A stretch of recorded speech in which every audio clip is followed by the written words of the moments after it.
Today, we're going to be taking a look at some of the most disturbing FNAF fan games that almost nobody knows about. From deeply unsettling stories to horrifying visuals and ideas that linger in your mind long after you stop playing, these hidden projects are some of the darkest the community has to offer. Some of these genuinely made me uncomfortable, so let's dive into them.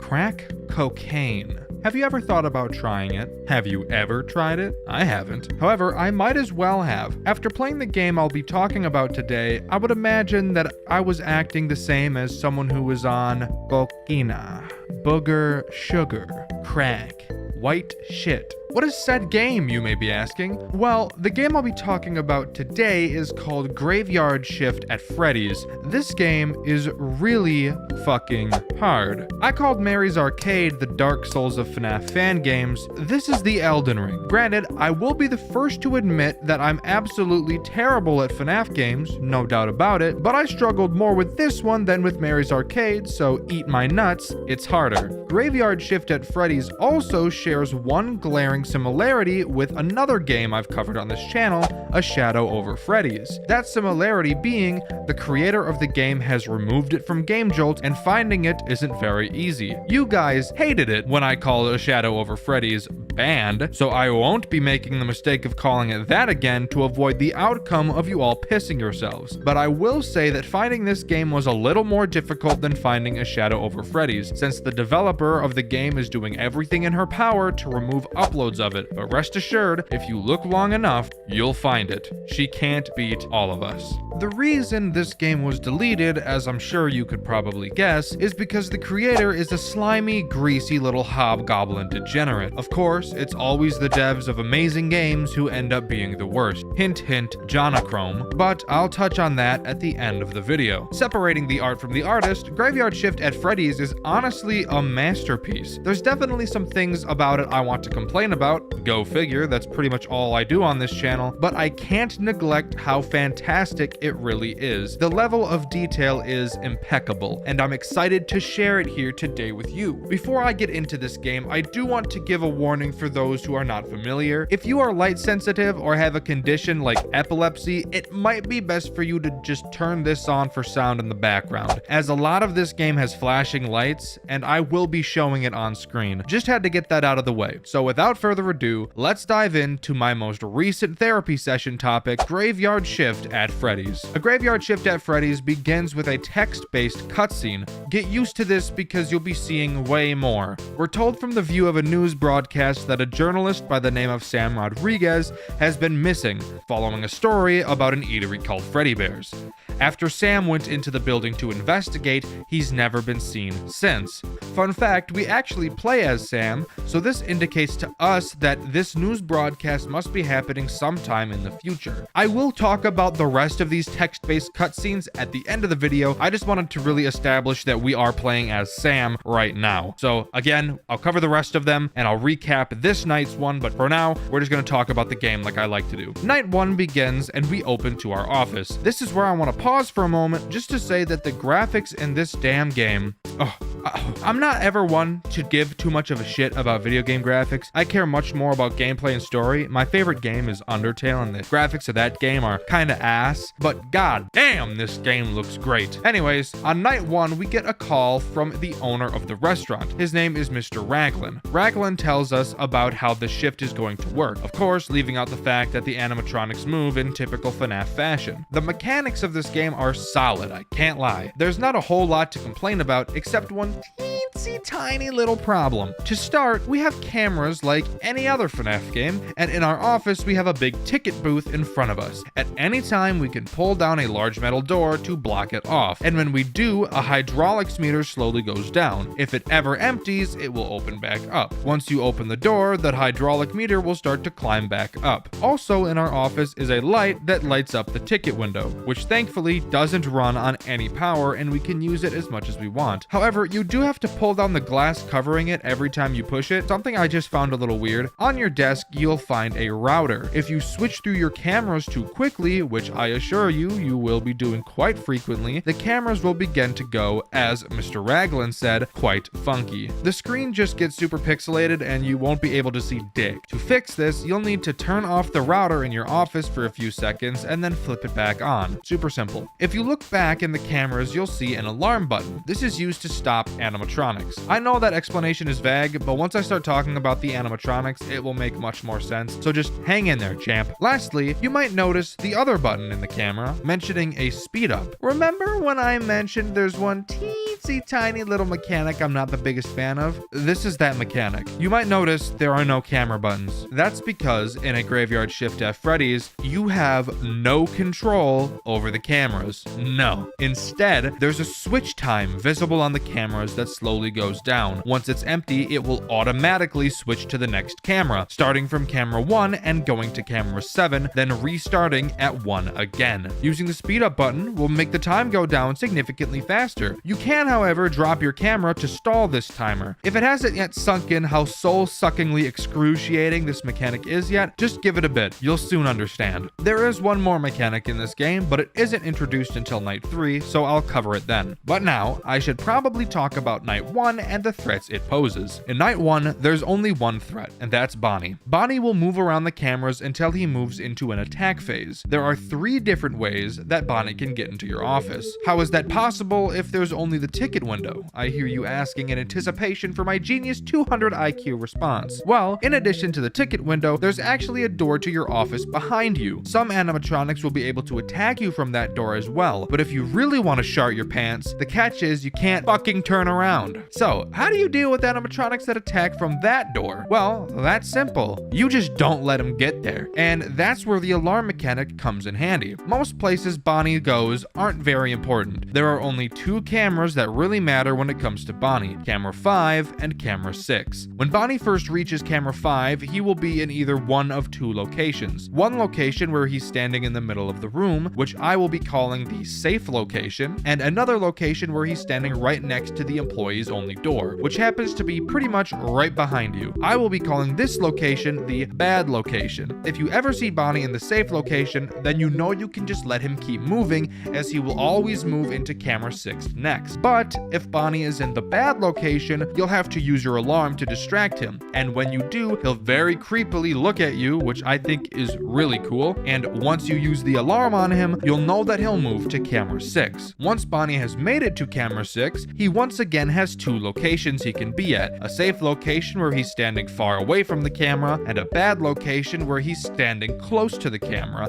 and peeking around a corner or doorway. I can't really tell. It's kind of hard to see on cameras a lot of the time. Same with camera 5. If Bonnie's in a safe location, you can ignore him, and if Bonnie is in the bad location, you just use the alarm on him to distract him and set him on the right path. Sounds difficult? Well, keep in mind, you can't really check cameras 5 and 6 because of the stupid fucking timer. Once Bonnie makes it to camera 6 and is in a safe location, or has been distracted by the alarm, he will then skip camera 7 and go straight to your window. This is another point where I really just want to sit back and look at how amazing this game's animations are. When Bonnie, or any animatronic for that matter, comes to your window, the animation quality they have while doing so is incredible. But obviously, when Bonnie is at your window, close the door, wait for his footsteps to be heard before reopening it. And congrats, you've dealt with Bonnie's cycle. He's just gonna keep doing that over and over again. Have fun. I actually think that Bonnie is the most difficult animatronic to deal with. You'll understand why when I talk about everybody else. Even though his mechanic is really easy, when you pair it with what everybody else does, his easily becomes the hardest. That was just night 1. We have a bunch more characters to talk about, so I hope you're ready. Night 2 gives us Miss Thickums herself, Chica, and her cupcake, which the game calls Cream. If I'm being honest with you, this game makes me do the same. Chica is pretty easy to deal with. She can only attack from the ticket window, and she'll only appear at the ticket window if you find her on the cameras. When you do, she'll bolt off at the speed of Tyson Gay, and when you pull your camera down, she'll be leaning into your window. All you have to do is close the gate, but you will notice that it takes Chica much longer to leave than Bonnie, so that's just something to make you you rip your ball sack off and throw it in a river. Cream, on the other hand, is not easy to deal with, and in all honesty makes me want to stick my willy in a beehive. Cream appears on camera 7, and similar to Foxy from FNAF 1, has multiple different stages that she will move through before entering her attack phase. The first two phases both have sound cues, which are just the sounds of a vent. However, upon entering her third stage, she does this really awesome thing where she doesn't make fucking noise at all, and you're left to just shit your britches and hope you both notice and remember to check camera 7. Once she reaches her final phase, all you need to do is use the alarm on her camera and she'll piss off. But it is critical to keep in mind that you also have to take care of all the other bullshit this game has to throw at you, including the stupid fucking automatically switching cameras. I can't handle it. Night 3 introduces a character that makes me want to wipe my ass with sandpaper, Barry the Bat. Barry adds something that this game didn't need at all, something so atrociously frustrating that I want to rip all my teeth out, get dentures, and then rip all the teeth out of the dentures. Barry the Bat effectively acts as a music box. In a game where you can't fucking control which camera you're looking at, isn't that fantastic? No.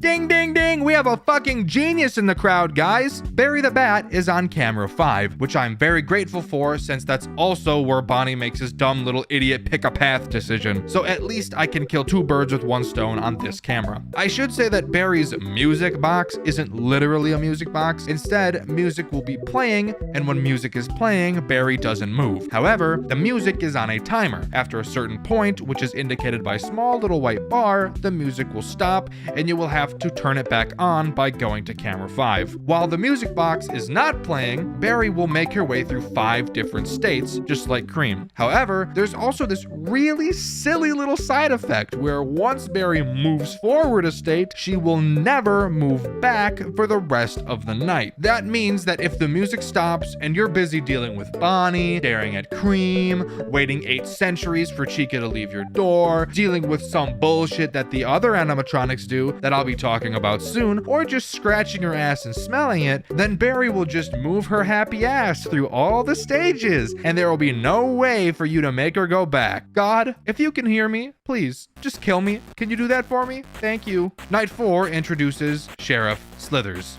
Look at this little fucking goon. This little ugly, slithery shit. This little goop-ass snake. I just fucking...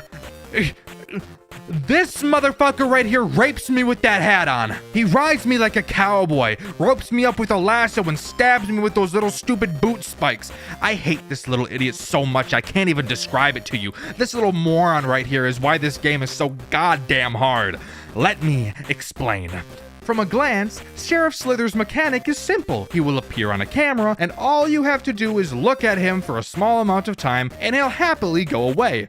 But, and this is a very large but, he can appear on any camera besides 7 at complete random. He makes a sound cue, but my god is it quiet. So quiet it might not even fucking be there. The amount of times I've died just because of this little dunce is immeasurable. His mechanic is so easy, but paired with every other mechanic you have to deal with that is also annoying as hell, this little guy becomes the straw that breaks the camel's back. I'd say I'd want to rip my hair out because of this guy, but I already have, and I've also waited for it to grow back just so that I could rip it out again. Fuck Sheriff Slithers, he's a bitch. But now I get to talk to you about Night 5, and if you know anything about the relationship between Night 5 and me in FNAF games, then you'd know I'm about to complain even more because not only is our relationship toxic, it's also incredibly abusive. But I need to get this out of my system. Night 5 introduces the man, the myth, the used car salesman, Freddy, or who this game chooses to call Freddy Bear or Dreddy Bear in this night. Dreddy Bear, if I were to describe him to you, I'd probably say he's like if you took a pile of shit that's been pissed on, go ahead and throw it in the microwave for like 10 minutes while it's in a Ziploc bag, take it out, open up that puppy, stick your face right in it, and just take a big whiff. Just a long 8-second inhale. That is what Dreddy Bear is like in this godforsaken game. Freddy moves his way through the cameras like most other characters. characters, except there's a really sick and totally awesome little quirk about him. Similar to Barry the Bat, there's no way to ever make Dreddy Bear move backward. Once he reaches your office, it's game over. Not even closing the ticket window will make him go away. You're just fucked. So, what you have to do is constantly look at him for as long as you can. He can't move while you're looking at him. Now, let's think about some things that could possibly make watching Dreddy Bear difficult, shall we? Well, to start, there's Cream, who you constantly have to check up on after you hear her second sound cue. Then we've got Barry, whose bitch ass needs me to watch her camera for when the music stops playing and starts throwing a little temper tantrum. We can't forget my favorite little fucker, Sheriff Slithers, who can appear on any camera at complete fucking random. Oh, and let's not forget the most infuriating part about needing to constantly watch the character. It's kind of fucking hard to do that when the cameras switch on the goddamn own and there's jack fuck shit I can do about it. So Dreddy Bear, Dreddy Boy, Dreddy Butt, Dreddy Bitch, Dreddy Boo isn't super fun to deal with. But just for a moment, let's imagine what it would be like if you were to beat Night 5. In fact, I'll even show you exactly what happens. What reward do you get for all of your suffering? Come on, let's take a look together.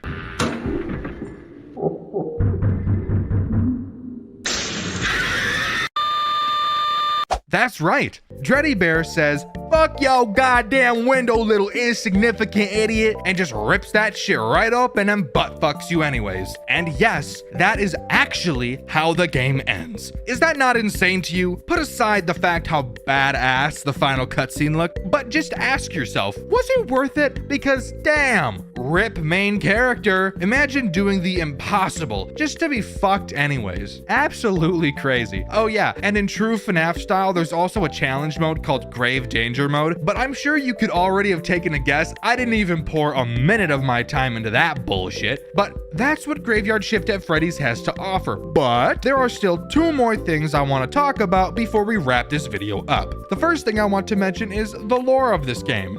Remember at the beginning of the video when I said I'd get back to those text cutscenes?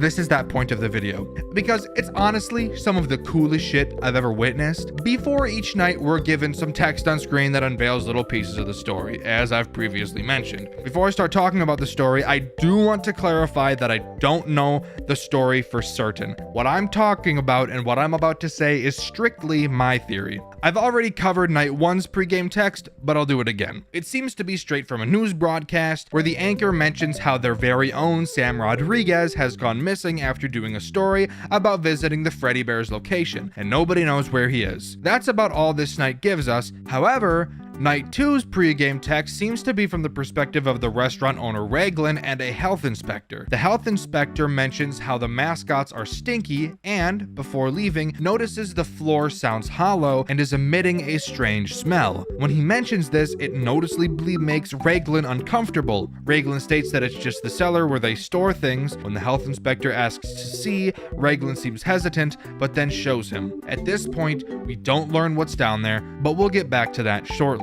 Night 3's pregame text comes from a journal entry of who I can only assume is Raglan. Raglan writes that he's told the animatronics to not try and leave the establishment, and that one night after closing, a character named Wolfgang tried to leave. However, after nearing the door, he presumably got set ablaze and fucking died, because when Raglan came back the next day, there were ashes left on the floor. Raglan took these ashes and showed them to the other animatronics and told them if they tried to leave, the same would happen to them. This was interesting to me. Not only does leaving the building cause the characters to die, this shows that the characters can die and are therefore alive, which would lead me to believe that they're not just possessed mascots like in most other FNAF games, but are instead their own living organisms, which is honestly deeply disturbing to think about. But if that is the case, then what I still don't understand is why the animatronics would be trying to attack us unless they were maybe being controlled by something else. Night 4's pregame text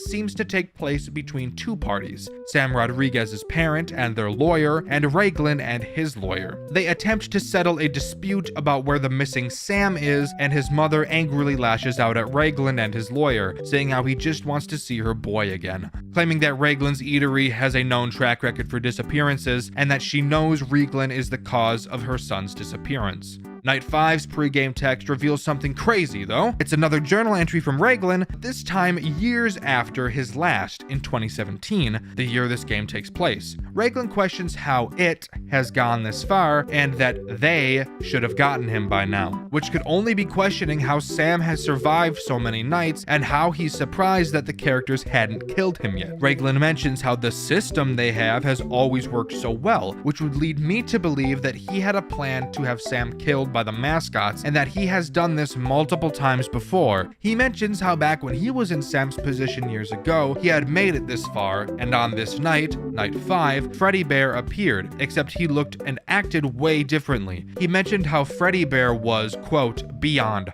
hunger, end quote, which I actually believe is literal. We know in Night 5 that Freddy Bear did look much different from the other animatronic, contorting in unnatural ways, and after that night we see a newspaper clipping talking about Sam's disappearance and how it came 4 weeks after the disappearance of a health inspector named Gibson Newman. Sound familiar? It should, because that's the exact health inspector mentioned in the Night 2's pregame text. I believe that Sam Raglan is hiring people to work at this establishment so that the mascots can kill them and eat them. Since I believe they're living organisms, that would only mean that they need to get energy somehow, and referencing how Raglan said Freddy Bear was, quote, beyond hunger, end quote, that could only mean that it's because he hadn't killed Sam yet, and Freddy Bear decided on Night 5 that he would take killing Sam into his own hands so that they could eat. I believe that both the reason the mascots smell bad and the cellars smelled bad was because the cellar is where the dead bodies of the previous victims were kept, and some of the bodily remains were caked into the fur of the mascots. I believe that the mascots are being controlled by some sort of demons that are confined to the restaurant, and that's why Wolfgang turned into ash when he attempted to leave. Steve Raglan is stuck finding new victims for them to kill and eat so that they don't turn around and kill him instead. That's why he was getting so nervous when he realized they hadn't killed Sam yet. But I don't think that's all. I think the mascots were all fucking with Sam the whole time. Freddy Bear is clearly strong enough to open the ticket booth door when it's down, as seen in Night 5, and I'm willing to bet that the others could do that as well. I think that the mascots are smart enough to know that you think you're playing a game and that your office is the safe point, and that the ticket booth door is the way you protect yourself in this, quote, game. I think the animatronics are knowingly playing along. Look at Chica, for example. When she's at the ticket window, she's clearly leaning into your office, yet instead of attacking you, she waits for you to close the window, and when you do, you can clearly visibly see her move out of the way so that it can close. These mascots know they can kill you at any time. They just wanted to play along and make you think you have a chance. All the way up to the last second when Freddy Bear finally decides the game's over, even in his final moments telling you your time playing the game is up. Panic, hyperventilating, sweating, stressing, heaving. Do these things at all remind you of anything? No, I'm not talking about the cushion to be pushin'. I'm talking about the feeling most people get while being chased. If you're at all familiar with my channel, then you'll know that being chased is the one thing in horror games I can't handle. Oh,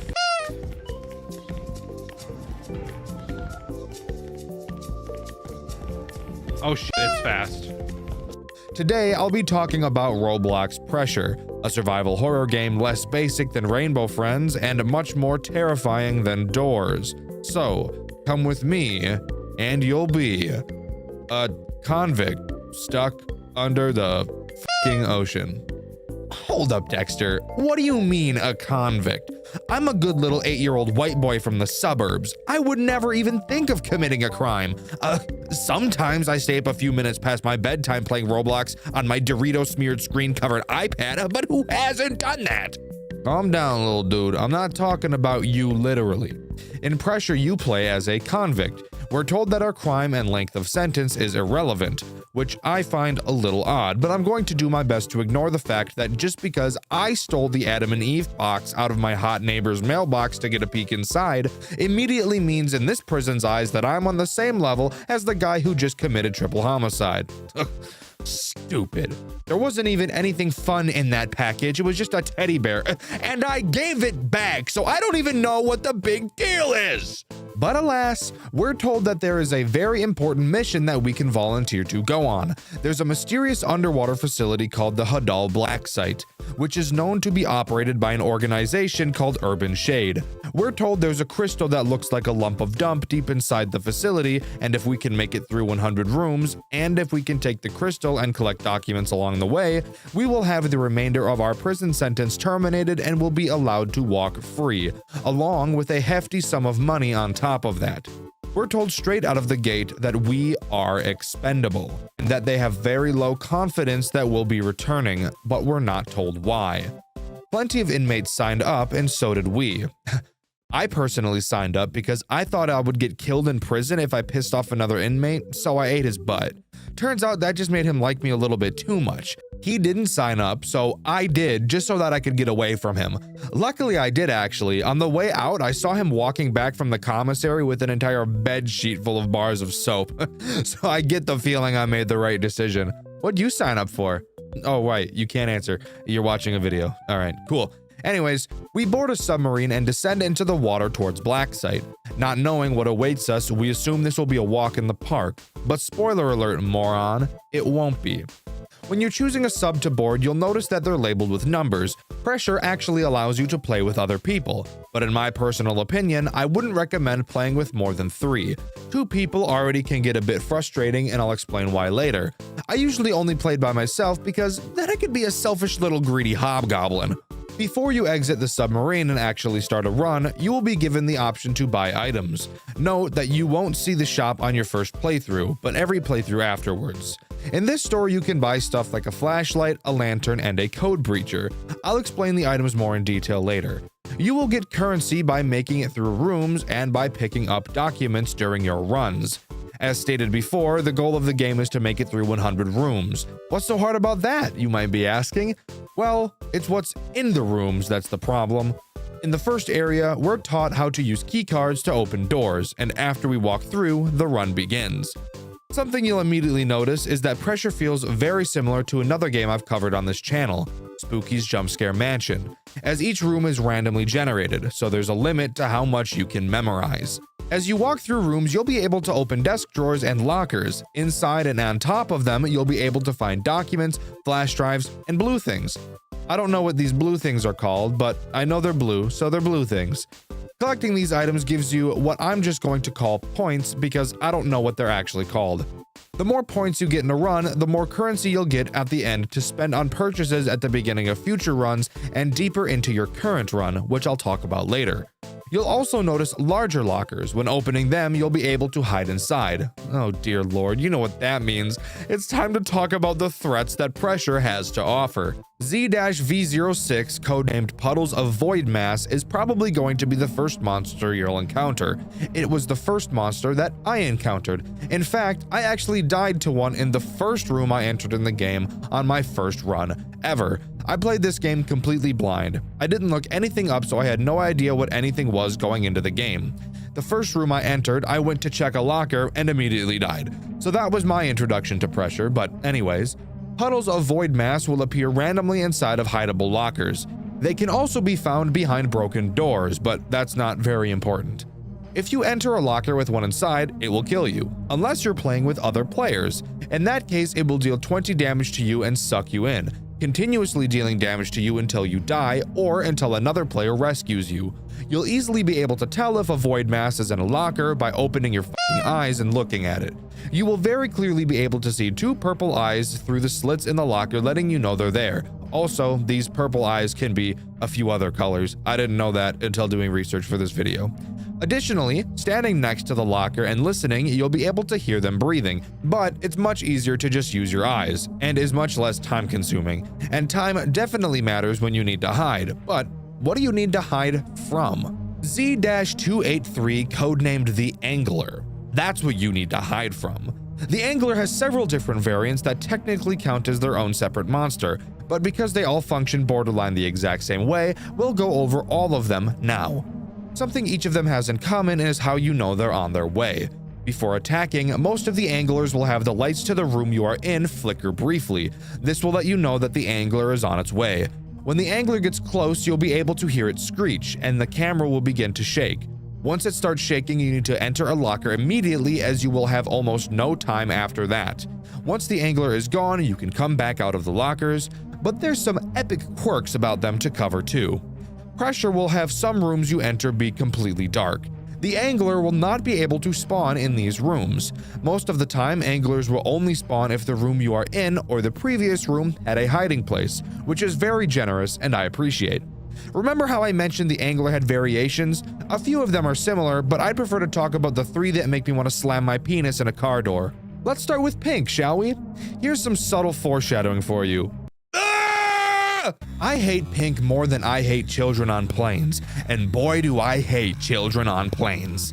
Pinky decides to say, "Fuck you" to the normal rules of the angler. Pinky doesn't flicker your lights, and you'll have to rely entirely on sound cues. Something else really cool? The wiki for Pinky says that her audio cue plays much earlier than the other anglers. That's some bullshit.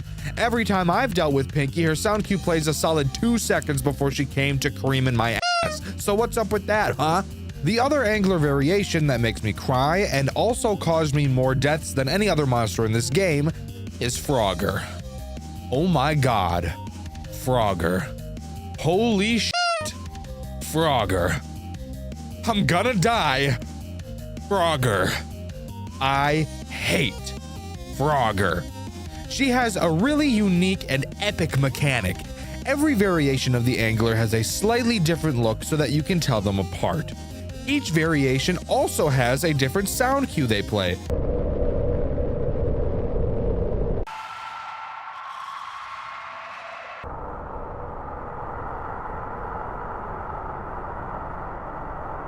But you'll be so stressed most of the time, you probably won't even be thinking about the sound. But the problem with their appearance is that it doesn't matter because you're never going to have time to actually look at them. Because the moment you hear them, you're going to jump into a locker so fast it'll break the sound barrier. But what's the issue with not being able to see them apart? Great question. And the answer to that question is f***ing Frogger. God damn it, Frogger! Frogger works the same way as the normal angler, so the lights will flicker before she arrives. She rushes through the room like normal, but will then rebound. What does rebound mean? Well, look it up because it's a word in the dictionary. But for those of you who passed 5th grade English, when Frogger rebounds, she will rush back through the room again after a few seconds. I should add that once she rushes through the room the first time, her screaming sound cue will disappear, and when she rebounds, it will fade back in as she gets closer. The problem? Well, since you won't be able to easily tell the difference between the anglers, when the screaming sound cue fades away, there's a high chance you'll think that it was just the fucking angler, and you'll step back and continue walking around, only for Frogger to say, "F you, bitch," and come back. Frogger has single-handedly ended more runs than any other monster in this game. Oh, and I'm not done yet. Frogger can rebound multiple times. Yeah, bullshit, I know. I've once had Frogger rush me, rebound again, and then rebound for a 4th time. Like, god damn, how am I supposed to get anything done around here in this bitch? But I need to relax. Let's talk about the last interesting angler variation, which technically isn't actually an angler, but it literally looks the same and functions borderline the same with one big difference, so I don't care, I'm calling him a variation. Pandemonium works the same as a normal angler, but instead of just passing the player once they hide, Pandemonium will force the player into a life or death minigame. While being attacked by Pandemonium, a small circle will appear in the center of your screen, and you'll be told to keep your mouse in the middle of the screen during the duration of the attack. Pandemonium will pound on the locker and jerk your mouse around violently like I do with my wiener, which can actually make this a pretty difficult task. I highly recommend playing Pressure with your mouth sensitivity low because it makes this minigame much easier. Obviously, if you fail the minigame, butthole buffet and you're on the menu. Wow, that took a while, and we're not even close to getting through all the monsters. Whoever I had edit this video, I'm so sorry. Let's continue. In my opinion, I feel like the next monster you'd likely find would be S-Q, codenamed Squiddles. By the way, the reason I'm using my opinion here is because Pressure is a randomized game. There's a chance that in all of your playthroughs you never encounter some of the monsters in the game. I know I haven't. And when we talk about those monsters, I'm going to have to find gameplay from other people encountering them because I don't have 10 hours a day to search and hope I find them. So that's fun. Anyway, Squiddles. Squiddles can only spawn in dark rooms. That includes rooms that were already dark and rooms that become dark, like when an angler runs through them. Squiddles are docile, meaning they won't attack you unless they're provoked. The only ways to provoke a Squiddle is either to shine a light at them or if you choose to stand near them for too long. There are a few light sources that won't aggro them, such as the flash beacon and blacklight. Now is also an important time to mention your health. Not all monsters in pressure kill you when they attack. In fact, many will only deal damage to you instead. Squiddles deal a fairly large chunk of damage, but that's only fair given how easy it is to not be attacked by them. Alright, everybody relax. It's time to talk about one of the most annoying monsters in this entire game who you will encounter incredibly often. Z-317, codenamed Infestation. Another primary reason I feel you should lower your sensitivity while playing this game. Infestation is an incredibly common occurring threat. While walking through the rooms with glass walls you will see out into the ocean, Infestation has a chance to appear in those windows. When it does, it'll slowly draw your camera towards it, and you'll have to fight to look away. If you make eye contact with Infestation, he will very quickly start to decrease your health. Pro tip for dealing with this guy: when he attacks, ignore everything in the room you're in and get to the door as fast as possible. When the door opens, Infestation will de-aggro, and then you'll be able to go back and search the room. An interesting way to tell if Infestation will spawn is based on what you see outside. Infestation won't spawn the moment you enter a room. Instead, it will wait a few seconds after you enter. If you see sea mines outside the windows, that lets you know that Infestation can't spawn in that room, and you'll be safe to look around for whatever you need. Z-96, codenamed Good People or Mask of Sadness, is one of my personal favorite monsters solely based on its mechanic. Occasionally, you will find rooms with multiple doors. Typically in a room, by each door there will be a small screen with a number displaying the next room's number. This acts as an indicator as to how many rooms you've been through on a given run. In which rooms with multiple doors, there will be multiple screens which seemingly give you a choice of which room you'd like to move into. However, in rooms like these, only one of the doors is real and the others are fake. Each fake door will have good people behind it. If you open a good people door, he will attack you and deal 55 damage, meaning if he gets you twice, your Dunyan rings. There are a few ways to tell which doors are fakes. If you stand right off to the side next to a fake door, you'll be able to hear deep breathing or growling. This lets you know that that door is fake. Additionally, those screens I mentioned earlier, a fake door will have a screen that sparks from time to time. If you see sparks, stay away. Z-17, codenamed the Divine, are a common monster in pressure. It took me a pretty long time to actually understand how they work while I was playing. Divine spawn in the oxygen garden and are docile. When you step onto the grass they're rooted into, they will become unrooted and quickly charge at you. If you manage to step off of the grass before they reach you, they will become rooted again and will stop pursuing you. These bitches deal a whopping 75 damage, so do your best to stay off the grass. The dev decided to not be a complete while designing these guys, however. If a divine hits you, they will run back to where they were originally rooted and stay stationary for a few seconds before attacking you again. This gives you ample time to off, which I highly recommend you do. Z-566, codenamed Candle Bearers. However, I didn't know their name while playing, so I just called this fella Connor. Something interesting about Connor: he originally came from a DLC, I believe, called The Raveyard, but he appears in the normal game too. I'm pretty sure he has slightly different mechanics in the Raveyard, but I didn't play the Raveyard, so shut up, we'll be talking about him in the normal game. Connor f***ing hates lights. Despite his head being a lantern, Connor will spawn in dark rooms and will pursue players who have light sources. If you shine a light source at him, he will freeze in place. But if you shine a light at him for longer than 3 seconds, he will become enraged and much more aggressive. Fun fact, if you don't have any light source on your player at all, Connor will spawn but never activate. He'll just kinda stand there. Another fun mechanic to note: if Connor is chasing you and you drop all of your light sources on the floor, he will stop pursuing you and won't ever continue unless you pick your lights back up again. Additionally, if the emergency lights in a room turn on, Connor will also be unable to move. On a side note, if I was into shipping characters, I would definitely ship myself with Connor. I feel our love would be passionate, but also incredibly violent. He was actually the cellmate that I signed up to get away from. Slippery Sea, that's what we called him in prison. I heard once that one dude he was with was rushed to the hospital for a shattered pelvis. You do the math. Z-583, codenamed Abstract Art, aren't threats, but are still labeled monsters. You wanna know what they do? Wanna take a wild guess? Chase you. You know, you'd think they'd do something like that, but no. No. Instead, they stand there, and do nothing at all. That's it. Nothing special to talk about. Occasionally, a bunch of them will spawn in a room together, but no, they don't do anything. Moving on, I suppose. Lamels, codenamed Bottom Feeder, side note, I have no idea why this monster didn't have a number name, but whatever, is a main threat in an area of the game called the Dredge. The Dredge is an area that's pretty much flooded all the time, by the way. That's important, so I thought I'd let you know. When you step into the water, Bottom Feeder will emerge somewhere in the room and start to chase you. If it catches you, you'll be forced into a minigame like Pandemonium does. This minigame consists of you spamming your poor little Q and E keys as fast as you can.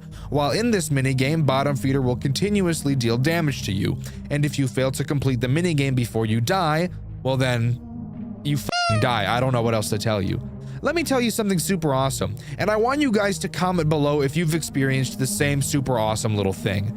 In the water, there are several objects that go above the water like desks. You're supposed to be able to climb on top of them to de-aggro Bottom Feeder.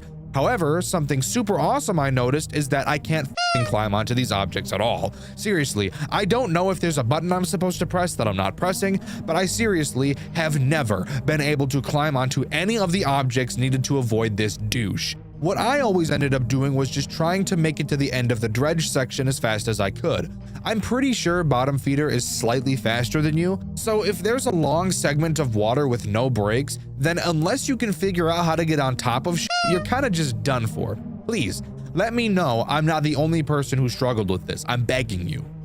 Onto a monster I've never encountered throughout any of my playthroughs, we have Z-90, codenamed Wall Dwellers. Whenever you enter a room for the first time, a wall dweller has a chance to spawn inside of it, and will be camouflaged inside of the wall. They will slowly and quietly emerge from the wall and approach the player. If they get too close, they will, and I quote, kick you to the ground and rip out your neck, killing you. Holy shit, that's a crazy way to die. If you spot a wall dweller before it gets you, it will screech and run away. Afterwards, it can start to pursue you again and again and again. If you need an analogy, if a wall dweller was a starving baby, you'd be the milk. You tall glass of milk looking ass. If a node monster like an angler comes through a room with a wall dweller inside, you'll be able to pick up a dweller chunk because I guess the dweller f***ing died. Perfect. I wonder if this dweller chunk item will come back to rail me in the ass. Deep sea bunnies, codenamed nothing because they're just called deep sea bunnies according to the wiki, are uncommon monsters. What do you think when you hear uncommon? Do you think super f***ing rare, or do you think uncommon? Maybe I'm the unluckiest human being on the face of the earth, but I've played this game for hours while working on this video, and never once did I stumble across these little guys, and I really wanted to, so I'm pissed. Anyways, what do? Deep sea bunnies have their own room dedicated to them. A bunny room will have 2 to 4 bunnies inside. These bunnies aren't directly hostile, and I'll explain what that means in a second.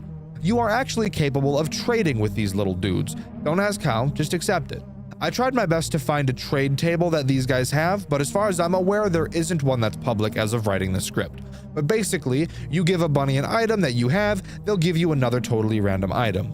Now, I said they weren't directly a threat, and that's because on rare occurrence, these cute little tiny innocent and defenseless guys can return a f***ing activated landmine when you trade with them. Why? Why do they have a landmine? And a landmine that's activated at that? I have no idea. When they give you this landmine, they will f***ing explode and die. We have terrorist, suicide bombing bunnies in this bitch. Why are we worried about finding a crystal?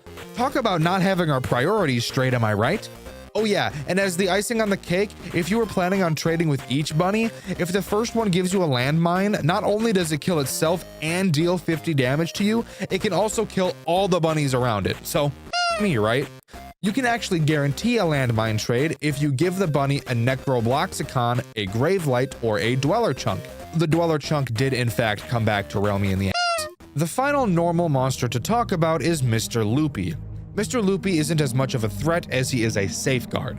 If you ever fall off of the map or fall too far behind from the rest of the group in a multiplayer run, Mr. Loopy will jump scare you and teleport you to the most recent room, and additionally deal 1 to 99 damage to you at random. Considering how infrequently you'll be able to fall off the map, he's really only ever a threat in multiplayer, and even then, as long as you're not the slowest human being on the face of the planet, you'll be just fine. There are also 6 incredibly rare monsters that can spawn while playing, all of which I never encountered. I will go over all 6 very quickly. Rapid round! A-60, codenamed the Multi-Monster, is just another angler variant that's really fast. The Educator is literally just Baldi from Baldi's Basics that's activated after pressing a very rare evil button. He chases you just like Baldi chases you in his game. J-123-4, codenamed the Man from the Mindscape, is a completely non-hostile monster that has a 1 in 500 chance of appearing every time you open a door. He will appear for 1 second and then disappear. Harbinger is a monster that only appears in the endless mode of the game. He's another angler variant that forces you into a longer and more difficult Pandemonium minigame. This minigame is actually so hard that upon inevitably losing to it, the game will give you a free revive. Styx is just a jump scare monster that has a 1 in 10,000 chance to appear every time you open a door. It deals no damage. And finally, Stan, who is just a character that stands there and his document is a f***ing drawing. Alright, we got through all of that. God, talking about all those took a while, huh? Well, now I still have to actually talk about the game. There are other non-hostile characters in Pressure, and I suppose I should talk about the character that everybody loves to goon over. I've been holding it off for as long as I could, but I can't continue the video without mentioning the man, Z-13, the emo sea snake, Sebastian Solis. Sebastian is hands down probably the best character in this entire game, and I think almost everybody agrees with me on that. On top of being the player's main ally throughout the game, he also has probably one of the coolest bits of lore, and has his own shop that you can use in your runs. First, I'd like to talk about his shop, however. Between rooms 47 and 53, Sebastian's shop will spawn. You're actually unable to skip his shop, as the door to the next room will require a keycard, and the only way to get the keycard is to enter his shop. What a businessman. Why worry about trying to reel them in when you can just force them in, right? Sebastian's shop will have 5 items at random, consisting of a flashlight, code breacher, lantern, flash beacon, medkit, black light, dweller chunk, sprint, and Perethus.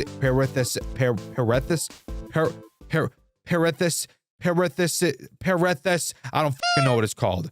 Batteries, a hand-cranked flashlight, and Sebastian's document are items that will be there 100% of the time, every single time you visit. And on very rare occasions, his shop can have the Necrobloxicon, Gummy Light, and Grave Light. Notice that Sebastian sells you all 3 items that will guarantee a sea bunny to blow itself up when traded with. So, thanks Sebastian, I guess you hate small and cute animals too. Fun fact, if you flash a flash beacon at Sebastian, he'll pick you up and slam you against the floor, dealing 50 damage to you and breaking the flash beacon, so that's pretty cool, I suppose. Now for something really interesting that Sebastian does. Every time you die, Sebastian will show you a document relating to whatever killed you. He'll also tell you how garbage you are at the game, but that's not important. Every time you die to a monster, he will reveal more and more information about said monster, which is actually how you learn how to deal with each enemy. Now, I've seen games have mechanics like that before, where dying explains why you died. But the way Pressure did this exact same mechanic makes it feel so much more special and impactful. I love it.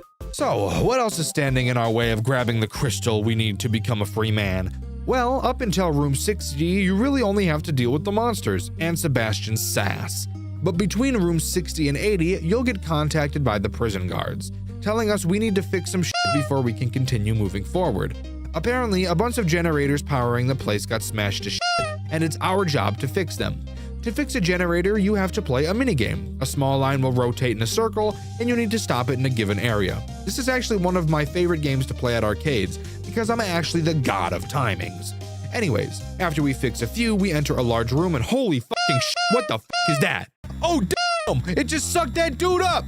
Alright, shit, it looks like it's boss encounter time. The thing up there is called Vultus Luminaria, also dubbed Searchlights. Searchlights is a large whale, aka your mom looking like creature, with 4 large searchlights that scan the area for any living thing. Boy, it really makes you wonder where they got the name searchlights from, huh?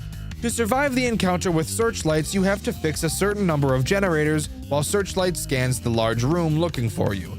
The number of generators increases the more people that are playing. After you fix each generator, the large door to the next room will open and you can sneak your way through to continue to the final rooms. This boss encounter is honestly so cool and was such a fun surprise.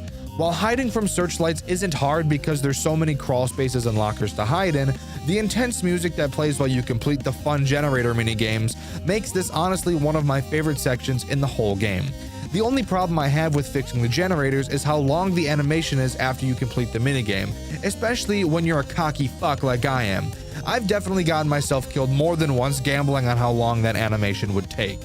Another super interesting encounter while playing has a chance to not even happen. I've made it to the end of the game quite a few times, and I actually only ever encountered this area once, that area being the airlock. This area in the game allows you to explore Hadal Black Site in open water, which, as someone who has a deep and terrible fear of natural bodies of water, this part was definitely more difficult for me than other sections. The airlock has a unique encounter, that being the trench bleeders, which are giant-ass robots designed to gather valuable materials from the abyss. According to the game's lore, there are 4 operational trench bleeders, those being named Leon, Rose, River, and Lucy. Lucy will be important later, so keep her in mind. While swimming through the abyss, you have to follow several green flares that are littered throughout trenches to keep yourself safe from the trench bleeders. Remember that these things are fucking enormous. They move very slowly, but if you get underneath them, you're gonna be a pancake, and these bitches is hungry for pancakes, and the syrup is your Jeeb juice. That's disgusting. I'm sorry. After safely making it through the airlock, we're ready to make it through the remainder of the rooms and grab the poop crystal. As we approach the crystal room in the ridge, we're told by the prison guards that the crystal is powering the facility we've been walking through, and that after taking it, all the lights and power to the facility will go out for a while until a backup generator kicks in, which will leave us incredibly vulnerable to all of the monsters inside. Knowing that, we grab the shard crystal, and as previously stated, all the power goes out, but we're still surprised for some reason. All we have left to do now is to make it to the submarine, and it's freedom time. When I tell you that the rest of the game from this point forward is pretty fucking difficult, I'm either a bitch and bad at this game, or I'm lying. We have to travel a very far distance to an airlock area. Throughout this long travel distance, you will encounter several monsters, and very frequently. You're probably going to get an angler variant attack at least once a minute. Anglers killed me more in this final stretch than any other enemy ever had. Once we make it to the airlock point, we're told we have to go back into the abyss and fix multiple underwater cables in order to get the external repellent system back online so that we can leave. We enter the abyss, and what do we see? Oh god damn it, another searchlight! That's right, we have another searchlight boss encounter, this time being underwater. But what's this? Lucy is also here. Remember that trench bleeder I told you to remember? Yeah, here she is, and she actually illuminates the area so that you can see. Isn't that so thoughtful? Something I immediately noticed in this section is that there's no animation that takes 400 years to complete after fixing a cable, which just made me smile from ear to ear and start kicking my feet and shit. There are only 3 cables to fix, so what could possibly be difficult about this? Well, after every cable you fix, another searchlight will spawn and start looking for you. This can get pretty stressful trying to dodge and weave between lights while also focusing on fixing the cables. But once you fix all 3, you have to retreat and swim through a cave, dodging one last searchlight, and finally, as we make it back to the facility, Lucy goes apeshit and stomps on the final searchlight. Shout out to a brother Lucy, am I right or am I right?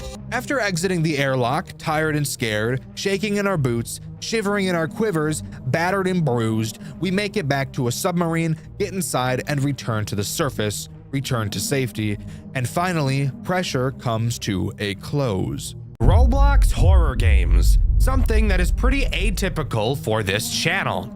In fact, I've only talked about Roblox horror games twice on this channel before.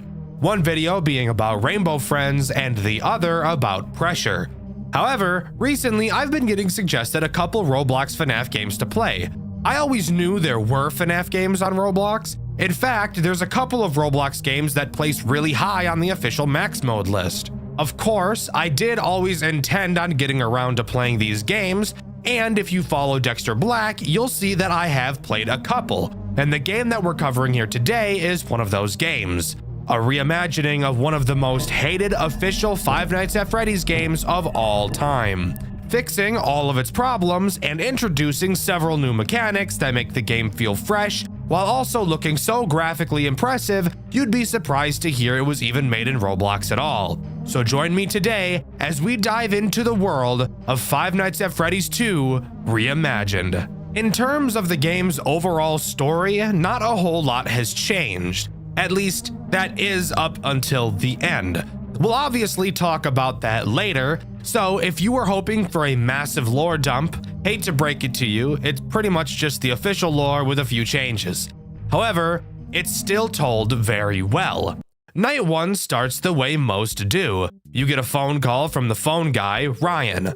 Ryan gives us the basic rundown of what's going on, what we're doing, and how to do it. So I suppose that means it's also my turn to do the same for you. Except I'll throw in a couple dick jokes along the way, and then after the video is over, you could read the comments to find the few comedy police who say something along the lines of, "Gah, I was really liking this video, but the amount of inappropriate jokes really just took me out of it." I'm glad it took you out of it. Us normal people who aren't afraid to laugh at stupid jokes are going to continue to have fun. Keep seething. To start, there are many things that have stayed the same. Of course, the office layout is pretty much identical, 2 vents to the right and left of you, and a big open hallway in front. The camera setup has been left exactly the same as well, so at least we don't have to relearn the basics. What is different about the office, however, is the breaker box, which can be found behind you. Opening it, we can find breakers to several of the cameras around the map, and I'll explain why this is important a bit later. One thing I do want to point out right now, though, is why we whip around at breakneck speed. Seriously, look at how violent this animation is. Calm down, buddy. You're gonna give yourself whiplash. Dude, why the fuck does dude move so much? He turns around, he fucking whips. Look at him. Fuck, it ain't that deep, bro.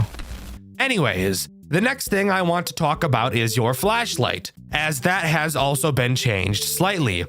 To start, you'll notice there is no longer a battery life to your flashlight.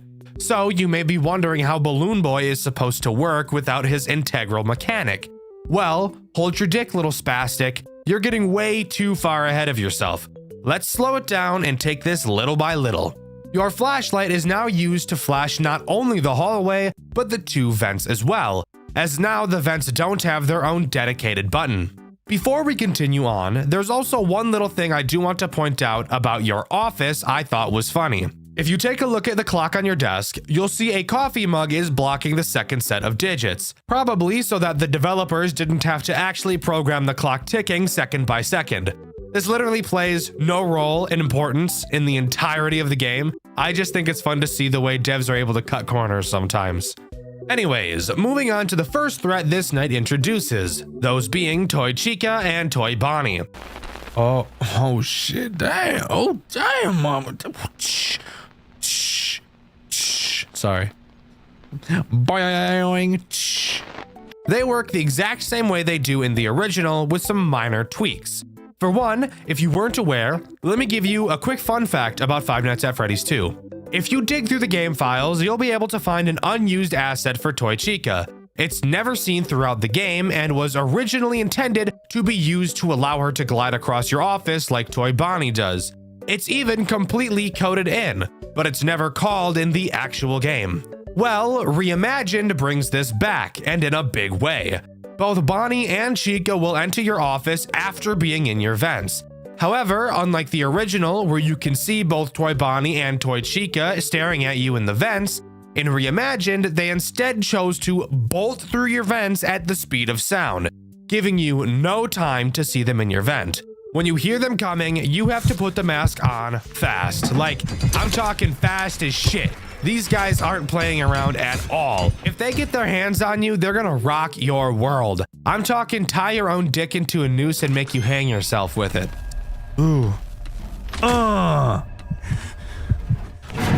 no, not that. I meant to fucking put the mask on, bro. I meant to put the mask on. That jump scare was insane, by the way. Seriously, I'm probably not going to get around to showing you each of these jump scare animations, but you should go check them all out because these animations are clean as fuck. This entire game looks super clean. Keep in mind, this is Roblox. It is so impressive how good this game really looks. Anyways, moving on to talking about the game. More specifically, Night 2 and the new threats it introduces. Hold up, Dexter. What about the marionette? Does she not become active on this night? No, dear viewer. No, she doesn't. In fact, the marionette is completely absent from this game. That's right, FNAF 2 Reimagined removed the music box mechanic from this game entirely. So, with my dick as hard as a rock from getting that information delivered to me, let's happily heel click our way into Night 2. Night 2 only introduces one new threat, but it's a big one. Withered Foxy. Now, I want you to pause real quick. I promise you, he is nowhere near as carpal tunnel inducing as he is in the original. In the original, Withered Foxy would appear in your hallway. You'd have to spam your control key to flash your light at him until he disappears. Every time you'd flash, an invisible value would increase by 1, and when it reached 20, he would go away. He also showed up frequently as fuck, making him the second most annoying character in the entire game, right after Toy Bonnie. So, how does Reimagined fix him? Well, he actually has two different mechanics. The first still has him enter your hallway. He'll make a breathing sound cue when he does. All you have to do is hold the light on him for a little bit and he'll leave. No spamming required. However, if you hear this sound cue and for some reason don't see him in your hallway, that means he's either in camera 1, 2, 3, or 4. You will have to find which camera he's in and use your flash beacon, which, by the way, is just a beam of light I've chosen not to mention so far. When you do, he'll fuck right off. Perfect. Something interesting about the phone call on Night 2 is that Ryan called us in the first place. At the end of the Night 1 phone call, he said he wouldn't be calling us again because the boss, presumably William Afton, is breathing down his neck. So getting a call on Night 2 is surprising. He said he saw William inputting new parts into the old robots. He also tells us that these old models are very aggressive, which is interesting because usually the phone guys in these games will refuse to tell us anything about what's going on. Night 3 introduces two new threats, those being Mangle and Withered Freddy. Mangle is the easiest to understand, so let's start with her. She follows a very basic path, starting at the prize corner and making her way into your hallway. From there, she'll just crawl across the ceiling into your office rather than entering the right vent like in the original. Of course, all you need to do is put the mask on and it's problem solved. Now, on to Withered Freddy, who is the second reason to look at your cameras aside from Withered Foxy. Freddy is not fooled by the mask, something that you may find interesting given the fact he is in the original. And I have a theory as to why he is this way. We know William is using new parts on the old characters, which is why they're moving. Well, Toy Freddy never activates throughout this game. He literally has no mechanics. So my theory is that William is using parts from Toy Freddy to make Withered Freddy move around. For what reason? That I don't have an answer to. Anyways, what does Freddy actually do? Well, he begins in the main room and will slowly walk throughout the building to your office. Since he's an older model like Foxy, he's very sensitive to light, so the flash beacon will push him back a camera. Every time he moves, he'll make a very noticeable sound cue, making it easy to keep track of him. Overall, a mechanic I'm not usually a huge fan of, but it does get some brownie points for having a sound cue associated with it, I suppose. It's also during the Night 3 phone call we learn why Henry hasn't been showing up for work. Apparently his daughter died. Wow. Who would have thought? I wonder who could have possibly done that. Anyways, snooze fest bitches, Night 4 time it is. Introducing the final two characters this game has to offer, Withered Bonnie and Withered Chica. Both do the exact same thing, but just attack different sides of your office. Bonnie will attack your left vent and Chica will attack your right. They're just like their toy variants with one key difference. They're not affected by your mask. So how do you deal with them? Well, let's be adults and use context clues like grown-ups. Both Withered Freddy and Withered Foxy are sensitive to light. So, given the fact that Bonnie and Chica are also both withered animatronics, it's safe to say they'd be sensitive to light too. So, when you hear them crawling in your vent, which it does have a different sound cue to the toys coming through your vent, thankfully, all you have to do is hold your flashlight on that vent until they arrive. Instead of just leaving, they will actually throw you into a Five Nights at Candy's 3 style minigame, where they will jump around your office and you'll have to keep your light held on them until they eventually run away like little piss babies. Night 4's phone call mentions that the back room is starting to smell really bad, like there's something rotting back there. Now, I'm no genius, believe it or not. I do talk about Five Nights at Freddy's for a living, but I'm gonna guess that that's because there's 5 dead children back there. Just a hunch, but I'm willing to bet I'm probably correct. Night 5 adds nothing new. However, I do want to use this time to talk about your breaker, since I haven't really done that yet. Occasionally, one of your cameras has the chance to randomly break and go out. When it does, all you have to do is turn around and reboot whichever camera went out. Super simple, and in all honesty, throughout my entire playthrough, which by the way you can see over on my second channel, Dexter Black, I actually rarely ever had this happen to me. And of course, another pretty important thing to bring up is the lack of characters in this game. Notably, Balloon Boy, the Marionette, Withered Golden Freddy, and Toy Freddy are completely absent and have no mechanics. And I actually think that the reasoning for this makes sense, if my reasoning is correct, that is. So, many of the characters in the original Five Nights at Freddy's 2 just do literally the exact same thing. Tell me what the difference between Toy Freddy and Withered Freddy are.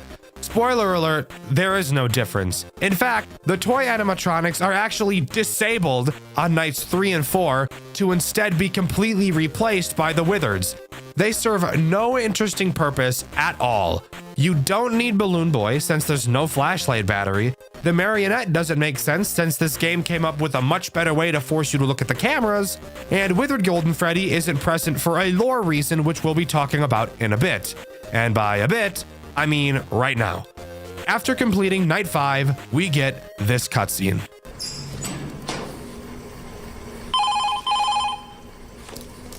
Michael, William just pulled into the parking lot. You need to get out of there now. Don't even bother with the parts and service room anymore. Just get the hell out. He knows you're in the middle of your shift. There's no other reason he would be there than to... Just get out. I'm waiting outside in my car right now. Let's get into the village. I called the police, but they won't be here for a while. This place is in the middle of nowhere. Wait. He's messing with something on the side of the building. Hold on.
Calm down.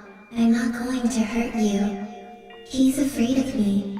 He won't follow you in here even if he could. How in the world are you talking to me?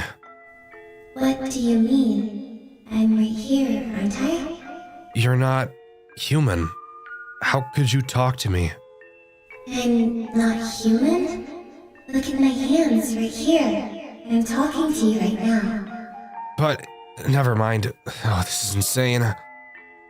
Who are you? My name is Charlotte. What the hell happened here? He hurt us really bad. I was bleeding here, then I fell asleep. I can't move anymore. You were bleeding? Yes, I was bleeding right here, I think. After that, I don't remember much. Then I woke up. Do you remember anybody else here with you? My friends were here. He hurt them too. I tried to stop him, but the more I cried, the more it hurt. I just wanted them to be safe. I'm sorry. You said he hurt us. Who is he? You know who he is. I believe I do. He's here right now. William. I know that. He won't come in here anymore. He is afraid of me and my friends. Are your friends the ones out there right now? Yes, but they're confused and angry. They're looking for the one who did this to them. Why are they so aggressive to me? I would never. William was masked when he hurt us. They don't know who to blame. It doesn't help that you're wearing that uniform. Why don't you just tell them? It's not that easy. I can't talk to them the same way I can talk to you. They won't listen to me. I think they're still in shock. How do you know the truth? My father knew William. They were business partners. I never thought he would hurt us. I trusted him. Do you really believe you're still human? I don't feel any different. I can still see my hands and they look like my own. I just feel a little cramped. If I think about it too much, I'll go mad. Where did William hide you and your friends after he hurt you? I don't know. As I said, I fell asleep after he hit me. Is there any way I can help you or your friends? Help you move on? Burn this place to the ground. But It's the only way to help my friends. They'll get nothing from revenge. It'll only make them more confused. okay, I can help you. Wait, one more thing. Yes? I haven't heard William in a couple of minutes. What is he doing right now? Hiding, like a coward, waiting for me to kill you. He thinks I'm like the others. He believes that when my friends inevitably kill either you or Ryan, they'll get the closure they need to leave their bodies. It's a pipe dream, but his last resort. He's been trying to get us out for days now without destroying the characters. Your father. You said he and William were business partners. His name is Henry, right? Yes, his name is Henry. Please tell me he's alright. I don't know. He's been looking for you. He filed a missing persons report to the police and he hasn't come into work for a week. I don't want him to see me like this. He'll find out the truth sooner or later. Okay, I think I'm ready. Thank you for this. Break those pipes in the kitchen and you'll release flammable gas into the building. Do you have a lighter? Of course. William is hiding in the bathroom right now, waiting for you to walk down the hallway. Don't worry, my friends will find him shortly. They're relentless, as you would know. He doesn't have the slightest clue how aggressive they've gotten. It won't be pretty. He'll get what he deserves. That he will. Quiet. Listen. Quick, now's your chance. Let this place just become a bad memory.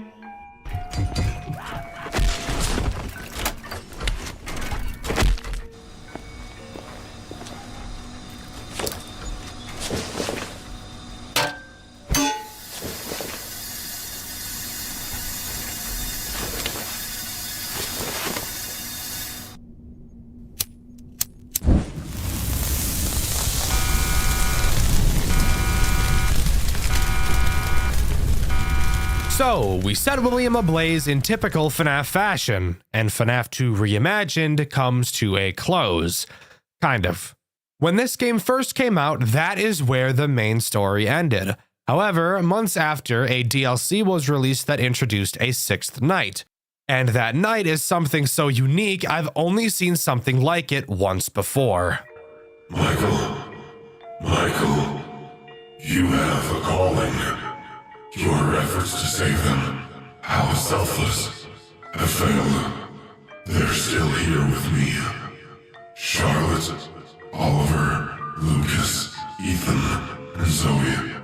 still remember their screams like it was yesterday. And they'll die again. And again. And again. Unless you come back to me and finish what you started. You're going to wish you never defied me. Night 6 has us re-enter the restaurant after it burned down. We have one final task to complete, saving all of the children. This night reminds me heavily of the entire gameplay loop of A Shadow Over Freddy's, mainly in the way you move around, and the only threat present. As you could have probably been able to tell from the cutscene, William, of course, didn't die from that fire. William will randomly wander around the building. When you run into him, you will have to do something. I literally have no fucking idea what it is you have to do, though. I was never able to actually fully understand it. I got some comments from viewers over on Dexter Black, because apparently I was just completely fucking wrong. I know it has something to do with your flash burst, which you only have 3 of. Something along the lines of, when you see William, flash him? Kind of. Except it doesn't ever work. And even if you follow him into the next room he went into to try and flash him then, he'll just kill you instantly? I literally have no idea. Maybe I'm just retarded. Anyways, how do you actually save the kids? Well, behind the stage you'll find a crank. You will use this crank to muff up all of the withered animatronics around the building, who are now barely able to move. Each room that one of these characters are in are what's known as a safe room, meaning that William will not be able to catch you there. And if you have William's attention from him spotting you, you will lose said attention if you enter one of these safe rooms. Using these safe rooms is what I used while playing this game since I was too stupid to understand what I was actually supposed to do. Freddy's corpse is located in the kitchen, Bonnie is in the bathroom, Foxy is in some fucking room. I actually have no idea what the name of this room he's in is called, and Chica is in one of the party rooms. The big opening to the hallway is blocked off, so you'll have to do a pretty big loop around the building in order to get them all. When you go to use the crank on each of the animatronics, a long animation plays, and it's during these animations you can really see how scared these characters appear to be, really hitting home the fact that even though these characters are scary, they are still possessed by children, and you can really see the fear from them during these cutscenes, especially in Foxy's cutscene, which I feel shows how scared they are the most.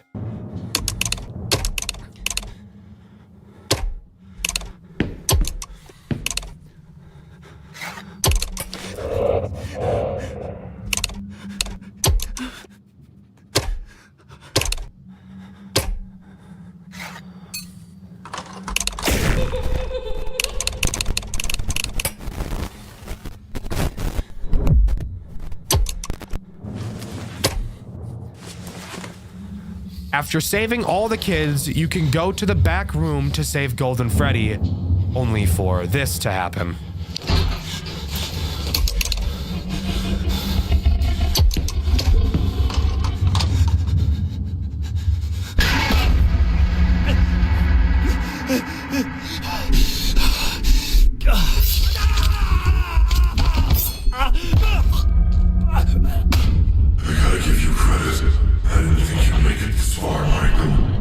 Rotten hell. I won't be going to hell. I'm going to watch the light leave your eyes, just as I did with them. But why? What did they ever do to you? They're children. She's awake. Are you down for good, Michael? You never give up. That's what I liked about you. Go ahead. Free her. That's what you want so bad, right? I want you dead. That's what I want. Oh, Michael. You never were a good listener.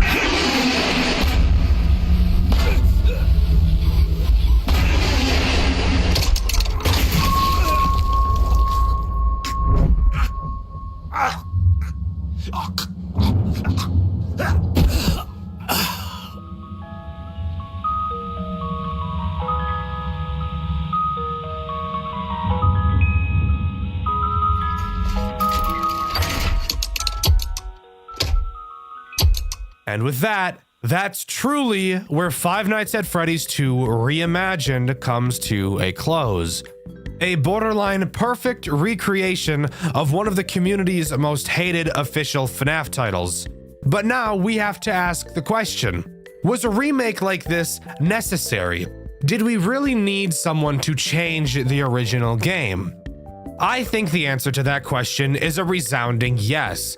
Out of all of the official FNAF games, even though FNAF 2 isn't my least favorite, I can totally agree that it is the most boring and, in my opinion, the most uninspired. I mean, FNAF 2 only released 3 months after the first. That is not a lot of time in development for a game of any degree, and I think it really shows. From reusing mechanics from other characters to artificially inflate the roster, to having mechanics so utterly boring and bullshit like the music box and Withered Foxy, I truly think it's only fair to say that this game did Five Nights at Freddy's 2 better than Five Nights at Freddy's 2 ever could itself. Not only does this game look better, it plays better, sounds better, and is more enjoyable to play overall. Nothing feels too RNG based, and each character's mechanics are solid and unique enough. One of my biggest issues with the original Five Nights at Freddy's 2 is the fact that there is only one vent noise, but there are around 14 different instances where a vent noise plays, making the entire night a confusing, overstimulating mess. Of course, another very common problem people have with Five Nights at Freddy's 2 is the RNG. Of course, technically speaking, it can be beaten with no RNG, but that requires you to have a fuck ton of timers and a bunch of other bullshit, and normal people probably aren't going to be doing all that. The Five Nights at Freddy's formula. Arguably what defines a FNAF game in the genre of a FNAF game. You're stuck in a small space, you can't move, and several threats are trying to eliminate you as you use a small amount of tools to defend yourself for an arbitrary amount of time. This, in a nutshell, is Five Nights at Freddy's as a genre. However, there are some Five Nights at Freddy's fan games that don't follow this formula, and if it wasn't for the use of the characters from the original game, you would have no idea that they were even FNAF games to begin with. And maybe you can think of a few games like this. The game I'll be covering today is another one of those games, a game so unique, so good, that if it didn't use official FNAF characters, it could easily be its own fantastic survival horror experience. So sit back, strap in, and join me today as we cover Fredbear and Friends Reboot.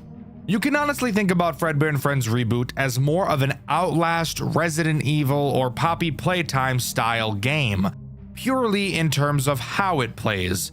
It's a story-based, free-roam survival horror game, except it uses characters and settings from the Five Nights at Freddy's universe, and it's honestly super cool.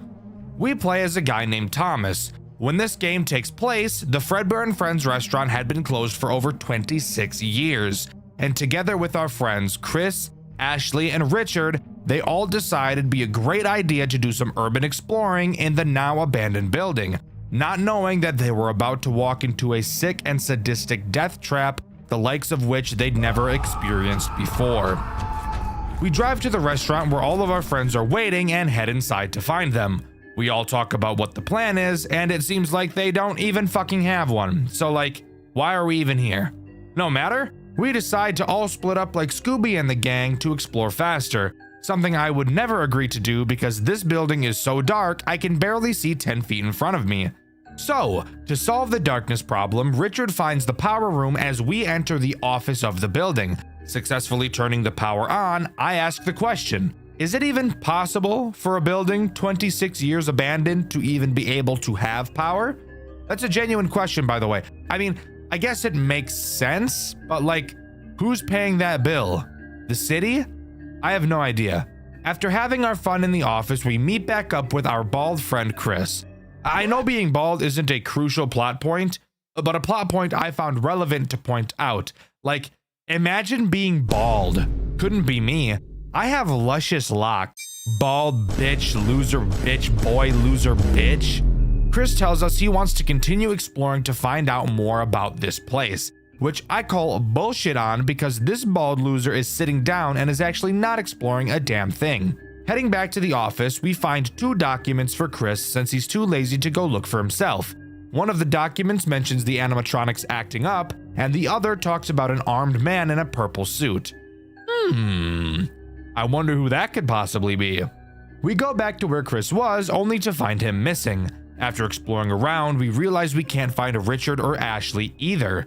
We hear a voice in the distance yelling to get away, and later hear what sounds like Richard getting attacked. What the fuck? We decide to say fuck our friends and run to the exit, only to find that the door is somehow locked. We decide we need to go hide in the office since there's a door we can close to keep ourselves safe. As we run down the hallway, we run into Chris. Relieved, we go to greet him, only to watch him get snatched from something hiding in the vent on the ceiling, pulling him up into the ceiling and tearing him apart.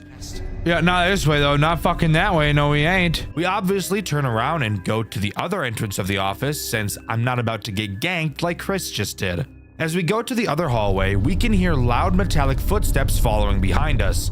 We quickly hide under the desk and hope that whatever is following us is retarded. We watch as a crooked spring Bonnie limps through the office, unaware of our location. We come back up only to hear a ring of the phone on the desk. We answer the phone to be greeted by some douchebag using voice mod like those guys that go on Valorant to flirt with any female over the age of 10. If you want to survive, listen very closely. He tells us how to survive each of the 8 animatronics. The fucking 8 goddamn cock-sucking animatronics. My god, that is a lot. I'm not going to explain every single animatronic at the same time right now because that would be boring as fuck. And trust me, this phone call was also boring as fuck. The big thing that we're told is that Fredbear is scary, and he's the reason why one of the doors to the office is broken. So fantastic, we have a door that doesn't work. What exactly are we supposed to do? I have no idea. I have no direction whatsoever aside from let's go see if I can break the exit door down. But before we can try anything, we're forced to listen to a cutscene while there are 8 hungry robots whose mouths begin to water whenever they smell my gooch. During this cutscene, we're put into the perspective of a mechanic named Simon. We're told that we have to go into the Fredbear's building to fix some of the robots because the customers reported them to be acting aggressive. So we can gauge that this cutscene obviously takes place before the shutdown. After this cutscene, we're actually put into the perspective of this mechanic as we head inside the building to solve the problem at 5 in the morning because as an engineer, we're on call all the time, yet still get paid like dog shit and are still expected to just wake up and travel at any time, even for the smallest of reasons that could 100% wait until my fucking shift starts. But alright, let's go I guess. As we enter the building, we notice the animatronics are on for some reason, and they shouldn't be at night. We figure somebody just forgot to shut them off, so we go to the employees' room to flip the switch to power them off to take a look at them. After grabbing the key from the office and heading inside, we find that the power lever for the robots is actually already off, yet for some reason, the characters are still on. We decide to just manually shut them off to work on them instead. So we walk to the stage, reach up to turn off Spring Freddy, only to get that soldier boy cranked on us and get knocked the fuck out by a guy who I can only assume to be the guy we heard on the phone. We come back to playing as Thomas again, and are tasked with obviously finding a way to get the exit door unlocked. We find a key to the bathroom on the office shelf and head down the hall to go inside. Inside of the bathroom, we find a hammer that we hope we can use to break the lock on the exit door. However, as we exit the bathroom, we see the non-attractive, fat-ass version of Chica heading in our direction, so we quickly jump inside of one of the stalls to hide. We hold our breath as Chica passes by and quickly run out to the exit door. We break the handle to the door and open it, seeing the final exit door. We don't get far before Foxy jumps out at us for some fucking reason. This door was locked? Why the hell was Foxy on the other side of it? Oh well, what the fuck ever. It's a little bit more important right now that we run away from the murder robot behind us. We run back to the employee room and hide behind a shelf. Foxy walks inside, but before he can find us, he hears a noise coming from the door inside of the room. Opening it, he finds who I can only assume to be Richard, and jumps him like he's in Detroit. We take this chance to book it back to the exit. As we run, we hear Richard getting torn apart, screaming. We get to the door just in time, and Jesus fucking Christ, the door is gone? What the fuck?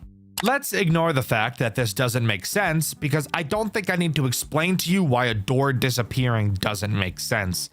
We turn around to see a certain large twitching bear. He just screams in our face and disappears, clearly being a hallucination. We figure there's no better time than the present to find another exit. As we walk into the main party room, so does Spring Bonnie. And now's the time where I can talk about how he works. Spring Bonnie is as basic as it gets when it comes to a survival horror character. He patrols around the building, and if you get too close to him in his line of sight, he'll start chasing you, and he won't stop chasing you until he kills you. And there's also no chance you're going to outrun him. The only way to get him to stop chasing you without dying is to lure him to the side of the office with a door and close it. But you also really have to be careful with how you close this door, because it doesn't work how any normal FNAF door would. It only stays closed for about 2 seconds, so make sure you time this properly. Nope.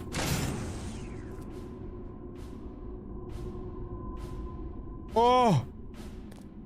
I closed it! I fucking closed it! I fucking closed it! I fucking closed it! I'm dead. I'm dead as shit. If you do, Spring Bonnie should be teleported to a different room in the building. We maneuver our way around Spring Bonnie and eventually make it to the other exit of the building, only to find that the door is missing too. Isn't life just so awesome sometimes? It's at this moment we hear Richard scream, which confuses me because I thought Richard just got killed by Foxy. So if who we heard just now was Richard, then who did Foxy just kill? It couldn't have been Chris, because we saw Chris get killed by the fucker in the vents. It also couldn't be Ashley, because it was 100% the scream of a man. And it can't be the engineer, because he entered the building in that cutscene 26 or more years ago. This is not important at all, so let's actually continue talking about what's happening, shall we? We head back to the office where we heard the scream, only to find nobody there. We figure for some reason we should go back to the employee room. Why? Ask Shitlips Thomas, because I can't figure out a good reason to go back there, but apparently he's the FNAF expert, and not me. Before we can continue, we get another engineer cutscene.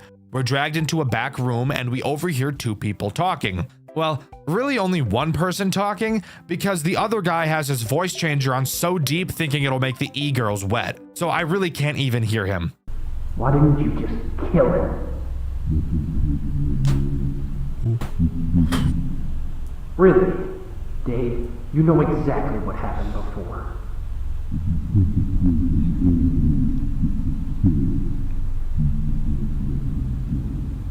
The voice I can hear sounds suspiciously like the guy on the phone who called us here at 5 in the fucking morning. He tells voice changer guy that he should just kill us so we don't get away like the other engineer and spread the word about what they're doing. After not doing it, the phone guy decides to just do it himself, so he enters the room and stabs us to death. Fantastic. I really shouldn't have lived in Chicago. Everyone in Chicago gets stabbed. Going back to the employee room, we find the corpse of a police officer. Seeing that his radio had been taken, we now know that whoever is behind this really knows what they're doing. But we figure that because a police officer went missing, that other officers will be arriving at some point to look for him.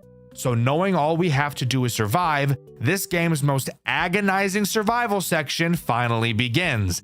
And I get to explain what all of the characters do in grueling detail, because they're all laid on us at the exact same time, and we're just supposed to remember what they all do from the 2-minute phone call we got 15 minutes ago. Hooray. Alright, well, the goal is easy. Just survive until 6 AM without getting found by any of the animatronics. Sounds simple enough. All we have to do is track all of their movements and learn their patterns, and then find a spot in the massive 3D environment where none of the characters ever have a line of sight to, right? Almost, but not really, because one main character, Bonnie. Bonnie is this game's way of preventing you from doing exactly that. On certain time intervals, Bonnie will emerge from the room where the puppet is. Yes, by the way, the puppet is in this game. Don't think too much about it. There are a lot of characters from a lot of different FNAF time periods in this game, so just shut up. Anyways, Bonnie will exit this room and make his way to the employee room to turn the puppet control lever on. Once it's on, the puppet will begin moving on a track across the ceiling that leads to a door which has some chains on it. Why are there chains on this door? Well, it's to hold back and stop the big bastard himself, Fredbear. If the puppet makes it all the way to this door, it will break it down and allow Fredbear to come out. And spoiler alert, Fredbear always knows where you are, and if he gets out, you will 100% die, because as mentioned earlier, he doesn't care about the doors, and he is faster than you are. So, all you have to do to prevent this from happening is go into the employee room and turn off the puppet control lever whenever Bonnie turns it on. This leads to you needing to be moving around pretty consistently throughout this night. Why do that when you could just hide right outside of this room, or maybe even inside of it? Well, that's where Spring Bonnie comes back in. Spring Bonnie, and in fact every character during this section, has a very specific movement pattern that they will walk in. And thank God they do, because memorizing these patterns is the only reason I ever completed this section. Spring Bonnie has the habit of walking into literally every single room in the building, and his line of sight is really large, so you will have to always maneuver around him. Also, if that wasn't awesome enough, with every hour that passes during this section, each animatronic will become more and more agile, which really just means their line of sight increases. Chica is the next character I want to quickly mention, and she is pretty boring as a character. She's just Spring Bonnie, except her path doesn't cover as much ground as his does. Her line of sight also appears to be a lot smaller than his, so that's good news, I suppose. She does go through the main party room a bit during her cycle, and that will become important later when I go over my amazing strategy. Let's cover Freddy next, as he will probably cause you the least amount of issues out of every character in this game. Freddy will randomly spawn in random rooms, typically next to the doorways. All you have to do is not walk directly into him. He won't chase you, but if you get too close, he'll instantly kill you. So really just make sure you're watching where you're going. Mangle isn't that terrible either. Side note, I know its name in the game isn't actually Mangle, but fuck you. It looks just like her, and it crawls through the fucking vents like Mangle, so I'm calling it Mangle. Mangle is also the one that killed Chris in that cutscene earlier too, by the way. Mangle is also incredibly easy to deal with. On the floors and ceilings of certain rooms, there will be large vents. Occasionally, you may notice wires coming out from those vents. That means that Mangle is waiting there, and if you walk by, she'll snatch you up. So once again, just like Freddy, open your eyes and you'll be just fine. Foxy is the only real problem during this night, as he's a random character with no pathing, and is also super easy to forget about. Foxy has the chance to be hiding behind any doorway at any time. The only way to tell if he's there is by standing next to the doorway and listening for quiet breathing. For some reason, you can't just move to one side of the door and check if he's standing there, since you literally can't see him even if he is there, which is something I died to in my playthrough, and you can see that over on my second channel, Dexter Black. That's really all of the problems to worry about during this night, but Bonnie is obviously the most dangerous. So, how should you go about pulling this off? Well, when this game first came out, there was a super awesome glitch you could use to cheese this entire section. If you remember where we hid from Foxy during a cutscene, you used to be able to hide in the exact same spot, and both Bonnie and Spring Bonnie, aka the only characters that enter the employee room, wouldn't be able to see you hiding there. And since it's in the employee room, it was right next to the puppet control switch, so you could beat the entire section just by standing in one spot. Unfortunately for me, I didn't get the luxury of being able to do that, as in the newer version of this game, during this section only, an invisible wall is placed there to block your path. So I had to play the legitimate way. This is when I started to develop my strategy. I'm gonna be so real with you, it took me about 45 minutes to complete this section. I am complete ass at these types of games, which is why I never play them. I personally really dislike the mechanic of every enemy is patrolling randomly and will chase you when seen, but you also have a bunch of bullshit to do at the same time. I know it's a common mechanic, but it's just never something I was able to get into. Mainly because I don't take being chased very well at all, so it just kind of gives me a lot of anxiety. Here's how this section can be beaten 100% of the time for anyone who struggles with things like this, like I do. I came up with this myself. I'm super proud of myself. I did no walkthrough because I'm the best. The first step is to run out of the employee room as fast as you can and get to the far corner of the main party room to the left of the main stage. You have to be fast because Spring Bonnie will enter this room quickly after. While in this corner, both Spring Bonnie and Bonnie will never be able to see you, which is huge since this location also gives you an easy view of both of them since they enter through the door on your left. Once in this corner, Spring Bonnie will soon pass by. After a while, Bonnie will enter the room. Bonnie is slow as shit, so this will take a while. But once you see him, you can start following him. Bonnie doesn't care so much about killing you as he does flipping the puppet switch, so you can actually get pretty close behind him. Creep, creep, creep, creep. That's the sound I make. Creep, creep, creep. You gotta match your steps with his, bro.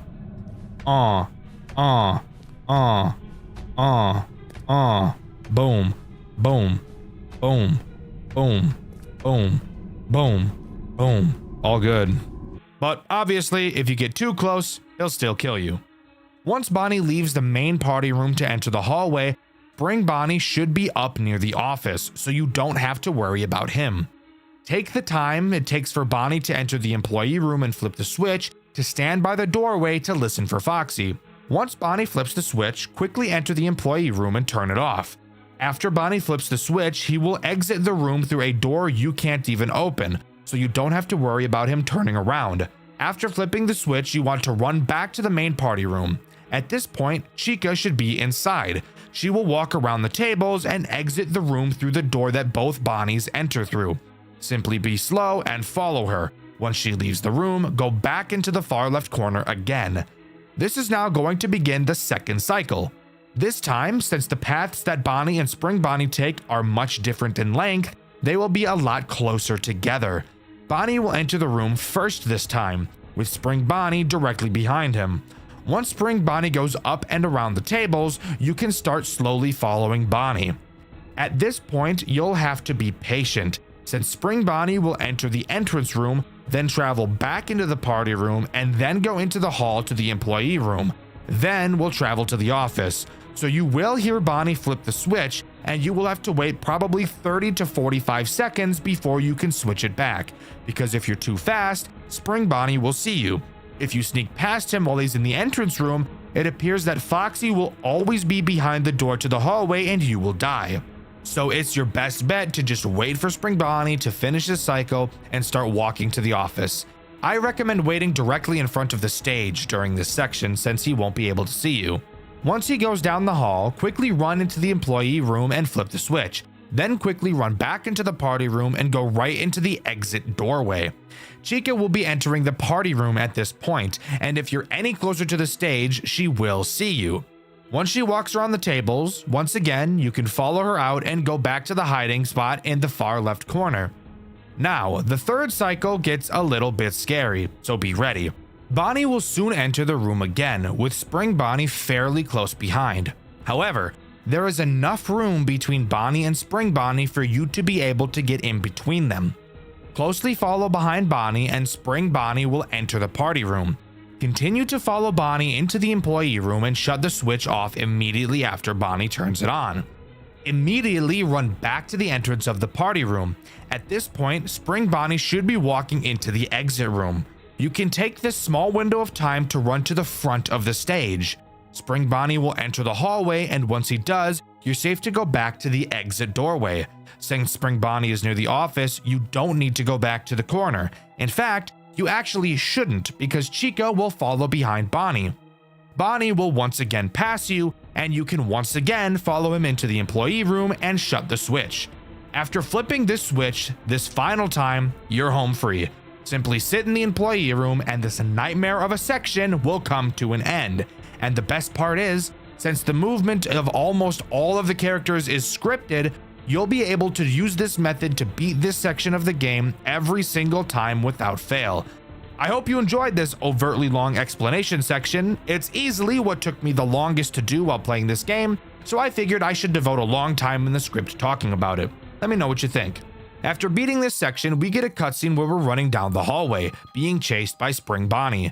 We get into the office and close the door on him, which literally cuts the fucker in half. I love this. This is peak. Absolute cinema. As we turn around, Foxy charges at us, but luckily the animatronic power gets shut off and Foxy shuts down right in front of us. Walking down the broken doors hallway, we see a deactivated Freddy, and Chica tries to kill us, only to get powered off at the same time, which actually scared me in my playthrough, which you can find on my second channel, Dexter Black. We continue to explore the now eerily quiet building. Going back to the exit, we fall to our knees, only for a door to appear in front of us, locked by a code. A voice comes over the intercoms that sounds weirdly like the guy that killed the engineer in a previous cutscene. He tells us that he's impressed by our work and that the animatronics we faced thus far will be deactivated for the remainder of our stay, aside from 2, who he calls his favorites. It's now up to us to figure out the code. We find a piece of paper on the wall that says "Find me." Not totally sure what the hell that means. We wander around into the puppet room where we find writing on the wall saying "It's me." Next to this message, we find another piece of paper saying, "My back is to the corner." After reading this note, the 2 threats of this section activate: Fredbear and Mangle. Again, Mangle acts a bit differently, so let's talk about her first. This time, she's no longer in the vents. She's walking around the building. If she sees you, she'll roar like a dinosaur. And if you don't get out of her line of sight in 4 seconds, she'll start chasing you. And she won't stop until she catches you. So just like, run, I guess, bozo. Fredbear, on the other hand, should be scary, but because of an item we got at the beginning of this segment, he really isn't. At the start of this section, we're given a taser. Fredbear will always know where you are and will constantly be crip walking towards you, except Fredbear, while walking, is very slow, so you can easily stay away from him. Every once in a while, he will also roar for some reason, and will then begin to charge at you. While he's charging, he will be faster than you, but when he gets close, use your taser to stun him and he'll go back to walking. So avoiding the threats on this segment is honestly a cakewalk compared to what we had to deal with during the last section.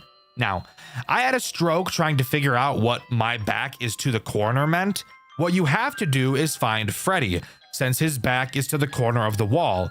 Except not really, because his back is just to the wall, not really the corner. Regardless, on his back is another note stating camera 2. I've neglected to mention the cameras thus far, but that's because they're literally completely useless for the most part. Throughout the building, there are several monitor stands where you can place your monitor, because I guess you can't just hold a fucking iPad with your hands. You instead need a holder like a toddler who blares annoying ass YouTube videos while in a public restaurant, and the parents just find nothing wrong with that since they'd rather have the internet raise them instead of them. Anyways, when you place the monitor down, you can look at the cameras. Big whoop. Using your eyes is better in a game like this because you can walk around freely. Regardless, looking at camera 2 now, we find another message saying, "I'm here." Going to the location of camera 2, you'll find another note saying, "Look up." On the ceiling, you'll find the number 7 and yet another note reading "Inside my head." What this means, if you weren't a genius like me, is that you have to go to Foxy in the office and look in his mouth.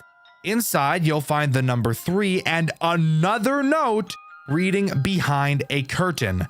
Now, there are 3 curtains in this building, and you have to look at each of them in a specific order, which is dumb because all you're doing is looking behind them.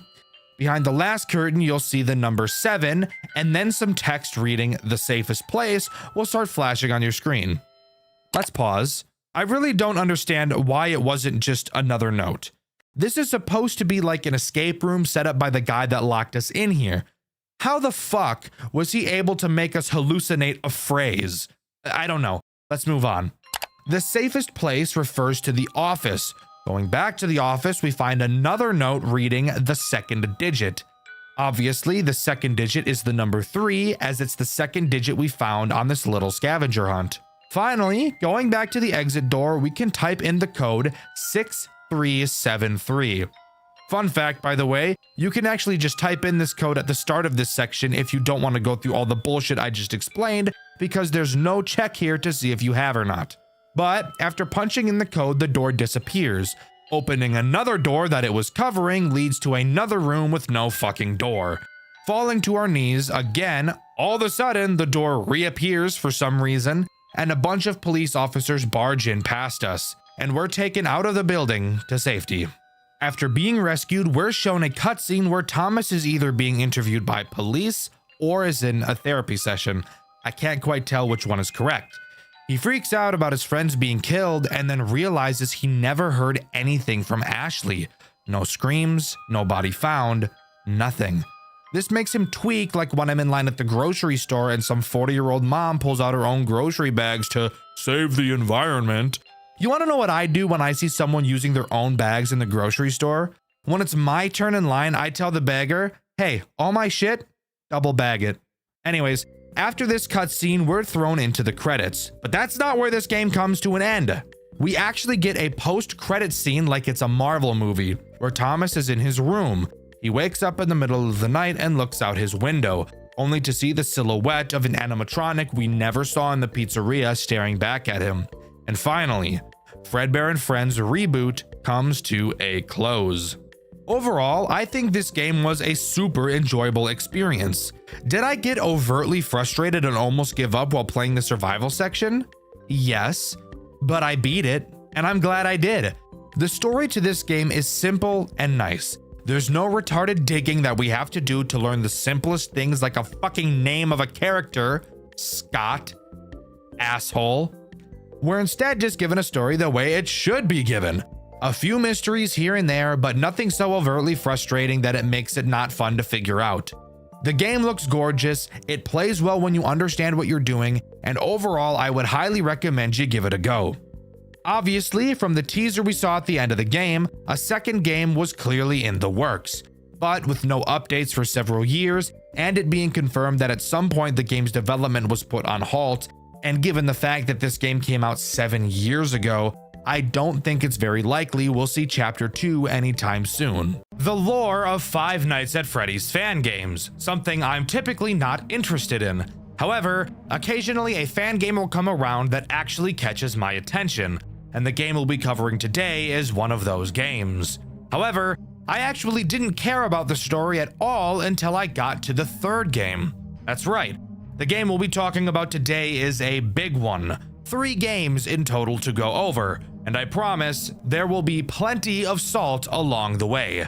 Join me today as we dive into the ups and downs of Five Nights at Maggie's. Maggie's doesn't throw us into a story right away, instead just starting how the original FNAF begins, with a newspaper of a job notice for a security guard. We take the job, not knowing who our character is, and jump right into the first night, where we can already talk about a game mechanic choice that I can't quite wrap my head around. First, let's talk about the office. It's so incredibly simple that it is somehow more basic than the Five Nights at Freddy's 1 office. You have 2 directions you can turn. One direction has the cameras, and the other side has a single door. Now let's talk about the mechanic that makes me question what the developer was thinking. How do you think the camera system operates? Maybe a camera map with buttons? Maybe using the arrow keys to surf through the cameras? All wrong. You have to use the number keys on your keyboard. I have to use the number keys? Really? That's awful. I actually have to use, I can't touch the buttons with my mouse. Let me tell you why this is so awkward. Because of your flashlight. Your flashlight is used to flash the doorway behind you and the vent underneath your desk. Your flashlight is controlled by your control key, and of course, because it's a FNAF game, you have to use your mouse for everything. So you have one hand to use 8 of your number keys and the control key. This leads to an overall awkward controlling experience, but that could just be a nitpick. It was just the first thing I noticed. Now, to talk about the characters that Night 1 introduces, let's start with the main character herself, Maggie. Maggie is as basic as you can get in this game. Spoiler alert, all of these characters are basic. Maggie will move around the cameras and eventually make her way to your door. When she's there, all you have to do is hold the door closed until you hear her leave. This is where you'll notice something interesting about this game. There is no power system in this game. And if you think that it will be balanced somewhere else so that this generosity isn't easily abused, you would be wrong. You can hold the door closed the entire night. But we'll talk about the strategy of this game a bit later.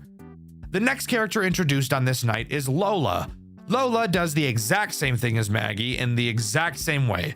You kind of got fucking, you got an hourglass going. Lola is the best. In bed? What is wrong with me?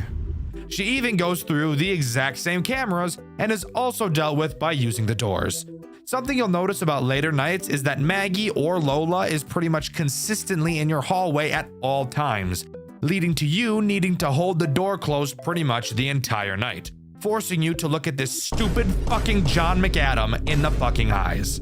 The final character introduced on night 1 is Chanchy, the fat ass pig, aka your mom. Chanchy has a random chance to appear on any camera whenever you switch to one, acting exactly as Phantom Chica. If you look at him for too long, he will fuck your shit up like my buddy fucks up grilled cheese sandwiches. And let me tell you, that guy eats the shit out of grilled cheese sandwiches. However, once we talk about the ultimate strategy a bit later, you'll quickly learn how Chanchy will pretty much never be a problem. Overall, if you know how to use your noggin a little bit, you may notice that all 3 of these characters can be dealt with by just holding the door closed the entire night and never doing anything. Hold your left click down, take a nap for 6 minutes, and then we'll start talking about night 2. Night 2 introduces the final 2 characters this game has to offer. That's right, guys, it's about to get crazy. Not really, but let's talk about these 2 new assholes. Let's begin with Hank. Hank will try to enter the vent underneath your desk. Once he's there, he'll make a sound cue. Simply look under your desk and flash him with your light and he'll go away. However, there is a chance he will stay in the vent instead of going back to the stage, except the side effect is he will still make a sound cue when you have to flash him again, so this really isn't as scary as it sounds. Flower is the other character added on this night, and guys, come in real close for me. Would you believe me if I told you Flower was exactly the same as Hank? Well, guess what? She is. Quite literally the exact same mechanic. So nothing too much you'll have to worry about. There you go. That's every character in the game. Just kidding. I actually lied to you. There is one final character we have to talk about, except here's the thing. I don't know its name. I think it's Guppy, but that could be entirely wrong. Guppy appears on the cameras in camera 3. Guppy acts as this game's Foxy. You will have to watch him on the cameras to prevent him from moving. If he gets up and leaves, guess what? Dead. Ass souffle. However, since every main night after this one doesn't add anything new, it's time we talk about this game's disgustingly broken strategy. So, stay focused because it's super complicated. Basically, once the night starts, instantly turn to camera 3 to stall Guppy. Then turn around and hold the door closed, even if nobody is there. If at any point you hear a vent noise, quickly turn around and flash the vent. Then turn back around and hold the door closed again. There you go. You've just beat the game. This strategy successfully stalls Guppy, ignores Chanchy since you're never switching cameras, keeping the doors closed long enough that nobody will ever get in, and will handle the vent animatronics more than adequately. Nights 2, 3, 4, and 5 can all be handled using this strategy. This is by far this game's biggest downside. It is so easy that it's boring. The majority of this game is spent staring at this stupid fucker's face. I hate this guy's fucking smile. Look at this piece of shit. Ugly ass, fuck ass boy. John McAdams. More like John McFat-ums. Am I right or am I right? Yeah, I'm right, I know. You guys can laugh. No, you can laugh, it's okay. It's okay, I know I'm funny, it's okay. Now, you might have noticed I mentioned that strategy only works up to night 5, and that's because I lied again. There's another character we have to talk about that's integrated on night 6. I don't know his actual name, and fuck you, I'm just gonna call him Porky since that's what I called him in my playthrough, which you can see over on my second channel, Dexter Black. Porky Pig acts as this game's final boss character. Night 6 is impossible. Kind of. Porky Pig can attack both your door and your vent. He also moves at the speed of fucking sound. He will go from your door to your vent in the span of 2 seconds. Now, here's where it gets impossible, and the funny story that goes along with this. So, here's the hilarious extra mechanic with Porky. He can actually be at your door and in your vent at the exact same time. If he's at your door and you close it, you will hear him in your vent. Not there's a chance. No, you will hear him attack your vent. So you might think you should flash him in the vent. So you go to turn around. But the moment you let go of your door, you get fucked. What the fuck, dude? What the fuck is that? I hear the vent noise. I did not hear noise hearing him enter the hall. He's in the hall. If I open the fucking door, it doesn't matter where he is in the hall. He just fucking kills me. Since once again, he will be in both places at the same time. Dexter, that doesn't sound very fun at all. Well, listen to this. Apparently, I played a version of the game where Night 6 was broken, as I received a comment from the game's developer telling me so. So yeah, that's pretty interesting. So what actually happens if you beat Night 6? We get one final newspaper article explaining that the owner of Maggie's, Robert Madden, was found dead in his office from a shot to the head. Of course, since we were the only ones left in the building, we are the main and only suspect. We also learned in this newspaper that our name is Stephen Cadell. The article finishes off by informing the public that the pizzeria's new owner will be Robert's son, who isn't named. Now, I don't know about you guys, but this seems like the perfect murder for a son who really wants to take over his father's restaurant. I'm not throwing any fingers, but I'm just saying, I wouldn't be surprised if that's what this ends up being. Now, you may think I got through this game really quickly, and that's because I did. Five Nights at Maggie's 1 is an incredibly easy and boring game. However, it does pave the way for the super interesting story that the rest of the series tells. So if you can get over that, then we can talk about Five Nights at Maggie's 2. And I promise, these games are only going to get more and more interesting. Let's dive down the rabbit hole. Five Nights at Maggie's 2 is significantly more interesting than the first game in terms of actual gameplay. To start, there are more than two things to look at. This time, on your desk, you have your cameras and a vent. To your left, you have a big hallway, and to your right, you have Guppy sitting dead as fuck in the corner. Want to hear something really great? The cameras in this game also have vent cams. Isn't that just awesome? Just kidding. I know it isn't. In terms of new characters, there really aren't any. Just the returning characters from the first game, except this time, they're all withered. Night 1 introduces 3 threats. Let's start with the most basic of the bunch, that being Maggie herself. Maggie will wander around the cameras in an attempt to get to you through the hallway on your left. Once she enters your hallway, she will make a sound cue letting you know that she is there. When she is, you will have to turn to the hallway, pull up your shock button, and shock the hallway to make her piss off. Except you want to hear something really funny? Maggie has the chance to not leave the hallway when you flash her. Why? Because fuck you, I guess. I really dislike blatant RNG mechanics like this in games. It's the same reason why I hate Five Nights at Freddy's 3 and its bullshit 1 in 7 dick that it pulls. So maybe you don't want to have to deal with the chance of that RNG AIDS. Can you stop Maggie from reaching your hallway? Well, yes, actually you can. Inside of the cameras, you will find a play sound button, which, as the name suggests, will emit a sound on whichever camera you use it on. Maggie does not like this sound, so if you use it on the camera she's on, she will move backwards. Except I actually just lied to you. Remember how I said this was a way to avoid the stupid fucking RNG that Maggie pulls at the door? Well, guess what, fucker? That's right, she pulls the same RNG bullshit in the cameras too, except somehow it's even worse. Maggie has a chance to move forward a camera instead of backwards a camera when the sound button is used, actually making her progress to your hallway even faster. Isn't that just what you want? Hey, I just fucking sounded you, asshole. Don't act like I wasn't on top of that shit.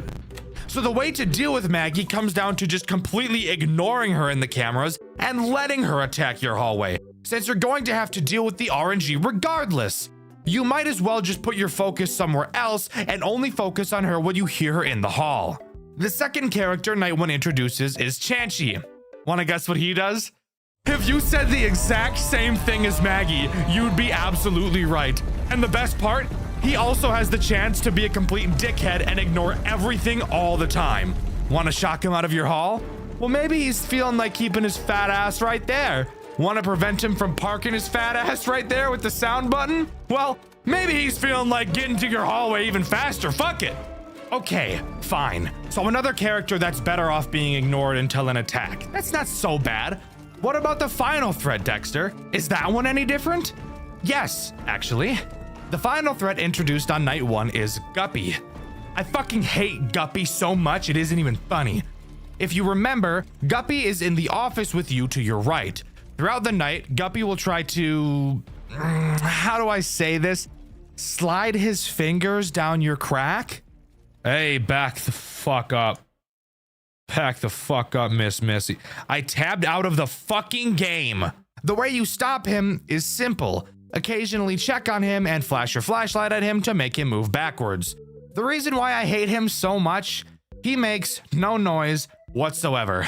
Not a single peep from this motherfucker right here, and he moves fast, especially on later nights. This guy is so fast, it's infuriating, and because he makes no noise, he's even easier to forget about. I hate him. He is buns. Hot ass, shitty robot. But overall, night 1 isn't too bad. So let's move on to night 2, which introduces 3 new threats: Hank, Flower, and Lola. Let's start with Hank and Flower since they both do the exact same thing. These two take advantage of your vents, crawling through them to attack you via the giant vent directly in front of you.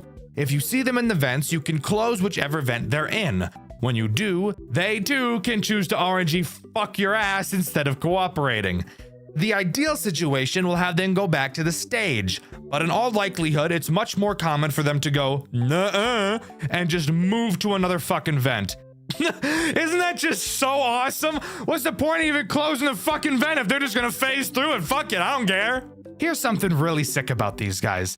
Once they enter the big vent, that doesn't mean you lose. If they get to the vent in front of you, if you just stare at them for a few seconds, they will go back to the stage. So this brings up another flaw in this game's design. Using the close vent door button is completely useless against these two, because you can deal with them so much more easily by just allowing them to attack and looking at them. So why even bother checking the vent cams for them at all? Well, whatever. What about Lola? What could she do? Well, she acts as a Phantom Chica type of character. She will appear on the cameras randomly. If you stare at her for too long, she will pile drive towards your office through your vents to attempt to kill you. However, you may have noticed a slight flaw. We've already established that there is no need to check the cameras whatsoever. Maggie and Chansey are easily dealt with by letting them attack the hallway, and Hank and Flower are easily dealt with by letting them attack your vent. So is Lola ever a problem? No, and even if she was, when she gets to the vent in front of you, if you just literally look in any direction that isn't directly at her, she will go back to the stage. So again, yet another character that doesn't even need to be worried about. If she's in your vent, just don't look for a few seconds. Sure, she will also disable your cameras for a little bit when she attacks, but we've already established your cameras are pretty much a fucking rock, so that really doesn't matter. Something interesting about Maggie's games is that they don't have any post-night bullshit nobody cares about. So we can just get right into night 2 where we can talk about the first legitimate threat of a character, Porky Pig. Remember him? Yeah? The guy that made my version of Maggie's One Impossible? Which, by the way, I found out in this game, his name is actually Surdy. Needless to say, I already had some pretty bad blood with this guy. But how bad could he really be, right? Very. Let me just tell you, he can be very bad. Surdy can take the approach of every character we've seen so far except Guppy. He can attack both your hallways and your vents. Fuck the hallway attack, it's dealt with in the same way as Maggie and Chansey, and yes, also has the same bullshit RNG, so does his camera movements. What we really want to talk about is Surdy in the vents, because that's where he becomes a bitch. When Surdy is in the vents, you need to be in full-blown panic mode. Oh god. Oh god, oh god, oh god. Even the game knows how much of a problem Surdy in your vent is, because it literally gives you a fucking warning on your cameras letting you know exactly which camera he's in. Obviously, if there's not a brain in your head, you have to close the vent until he goes away. And now's the time I should mention how these vent doors actually work, and why they make me want to shove a pencil down my urethra and snap it in half. Since there is no power in this game, there obviously has to be some nerf to these doors, but the nerf chosen just makes me piss blood. but that also might be from the pencil. I'm not sure. If at any point you pull down the cameras, the door will open. I don't think there's anything wrong with that. What really makes me want to die is that the door will open even if you switch cameras. So when a door is closed, you're locked in looking at it until whatever is inside leaves. And let me tell you about that. These fat motherfuckers don't move a goddamn inch! Literally, these fuckers will sit there in those vents with the doors closed for what feels like a fucking eternity. And on later nights when Guppy turns into a fucking track star, it makes it really easy to clench your legs so hard and your testicles shatter into 32 small ass pieces. Fuck me in my ass. I was literally turning to you. Literally was turning to you. I got stuck. I was fucked, dude. I was fucking everything had to be fixed. The sound had to be fixed. The fucking vents had to be fixed. My dick had to be fixed. Fixed as fuck. Because you can't just stare at him in the vent to make him piss off like you can with the other vent characters, if he gets to you, your onion rings. Completely Jover. But surely this game can't get any more bullshit, right? Surdy was the last character introduced from the first game, and Dexter already said that there wasn't any new characters, and Dexter wouldn't lie to me. He's a YouTuber, and a YouTuber has never lied before, right? Hate to break it to you, Buster. I lied. Night 4 introduces Jerry, the blue fucker. Who the fuck is Jerry? Well, let me tell you about Jerry.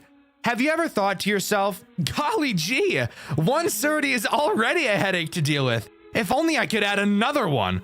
Well, if so, then you're in luck.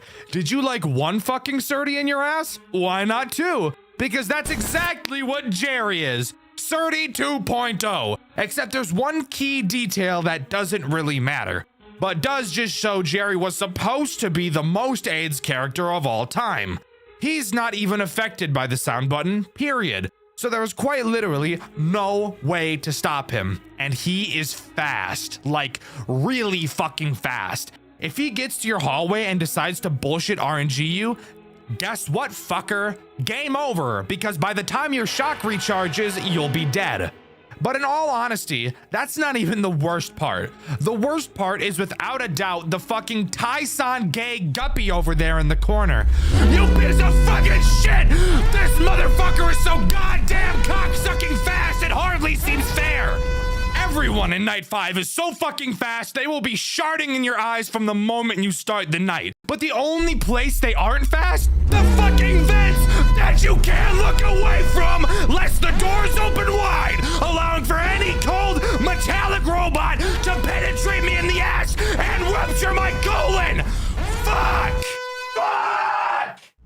Not to mention that Night 5 is so fucking loud, you won't be able to focus on the sound cues whatsoever. I gave up on Night 5. I don't care. This night was bullshit. This game was bullshit. Butt plug. Heart attack inducing fuck. So no, I didn't beat it. I'm not going to beat it. I'll beat my dick, but let's pretend like I did beat it. What happens then? Well, you get given Night 6, which is even fucking harder. Just a full-blown ass pounding with you as the main victim. I'm glad I didn't make it this far. I'm glad I chose to piss off when I did, because the rate at which all of my teeth would have been plucked out of my skull would have been astronomical had I forced myself through this AIDS. What about beating Night 6? Has anything amazing happened? No, not really. And that's the most upsetting part. We get a final newspaper clipping explaining that the building we were in burned down for an unknown reason. The only suspect is, of course, once again us, since we were the only ones in the building at the time. We also learn that everything was salvaged in the fire and will be used for a new attraction later down the line. So that would lead you to think, how shitty was that fire that everything was salvaged? Must have been a pretty piss poor fire. Perchance a fire started by a person? Very interesting thought, dear viewer. Let's keep our theory heads turning and move on to the next game. But wait, Dexter, what about that text that says fake ending in the corner? Well, to be honest with you, I have no idea why that's there. I've been unable to find any evidence of another ending existing in this game, And my only thought is that the third game is meant to serve as the actual true ending, not only to the story, but to my suffering, because I actually really liked the third game, and I think you will too. So please, let's stop talking about this fucking slop and move on to something a lot more appealing in Five Nights at Maggie's 3. Five Nights at Maggie's 3 is nothing short of a masterpiece, truly a stark contrast from the two games we've touched on so far. I was honestly incredibly surprised by the amazing step up in quality that this game brought to the table, not only in terms of story, but also in terms of graphics and most importantly to me, game mechanics. To start, Maggie's 3 opens to a repair minigame. We're tasked with charging up Maggie. We have to open up her chest, snip some wires, and charge them up.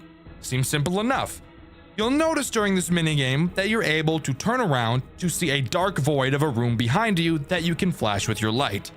But you'll also find that nothing is ever there. After charging up Maggie, we're shown 7 rectangles.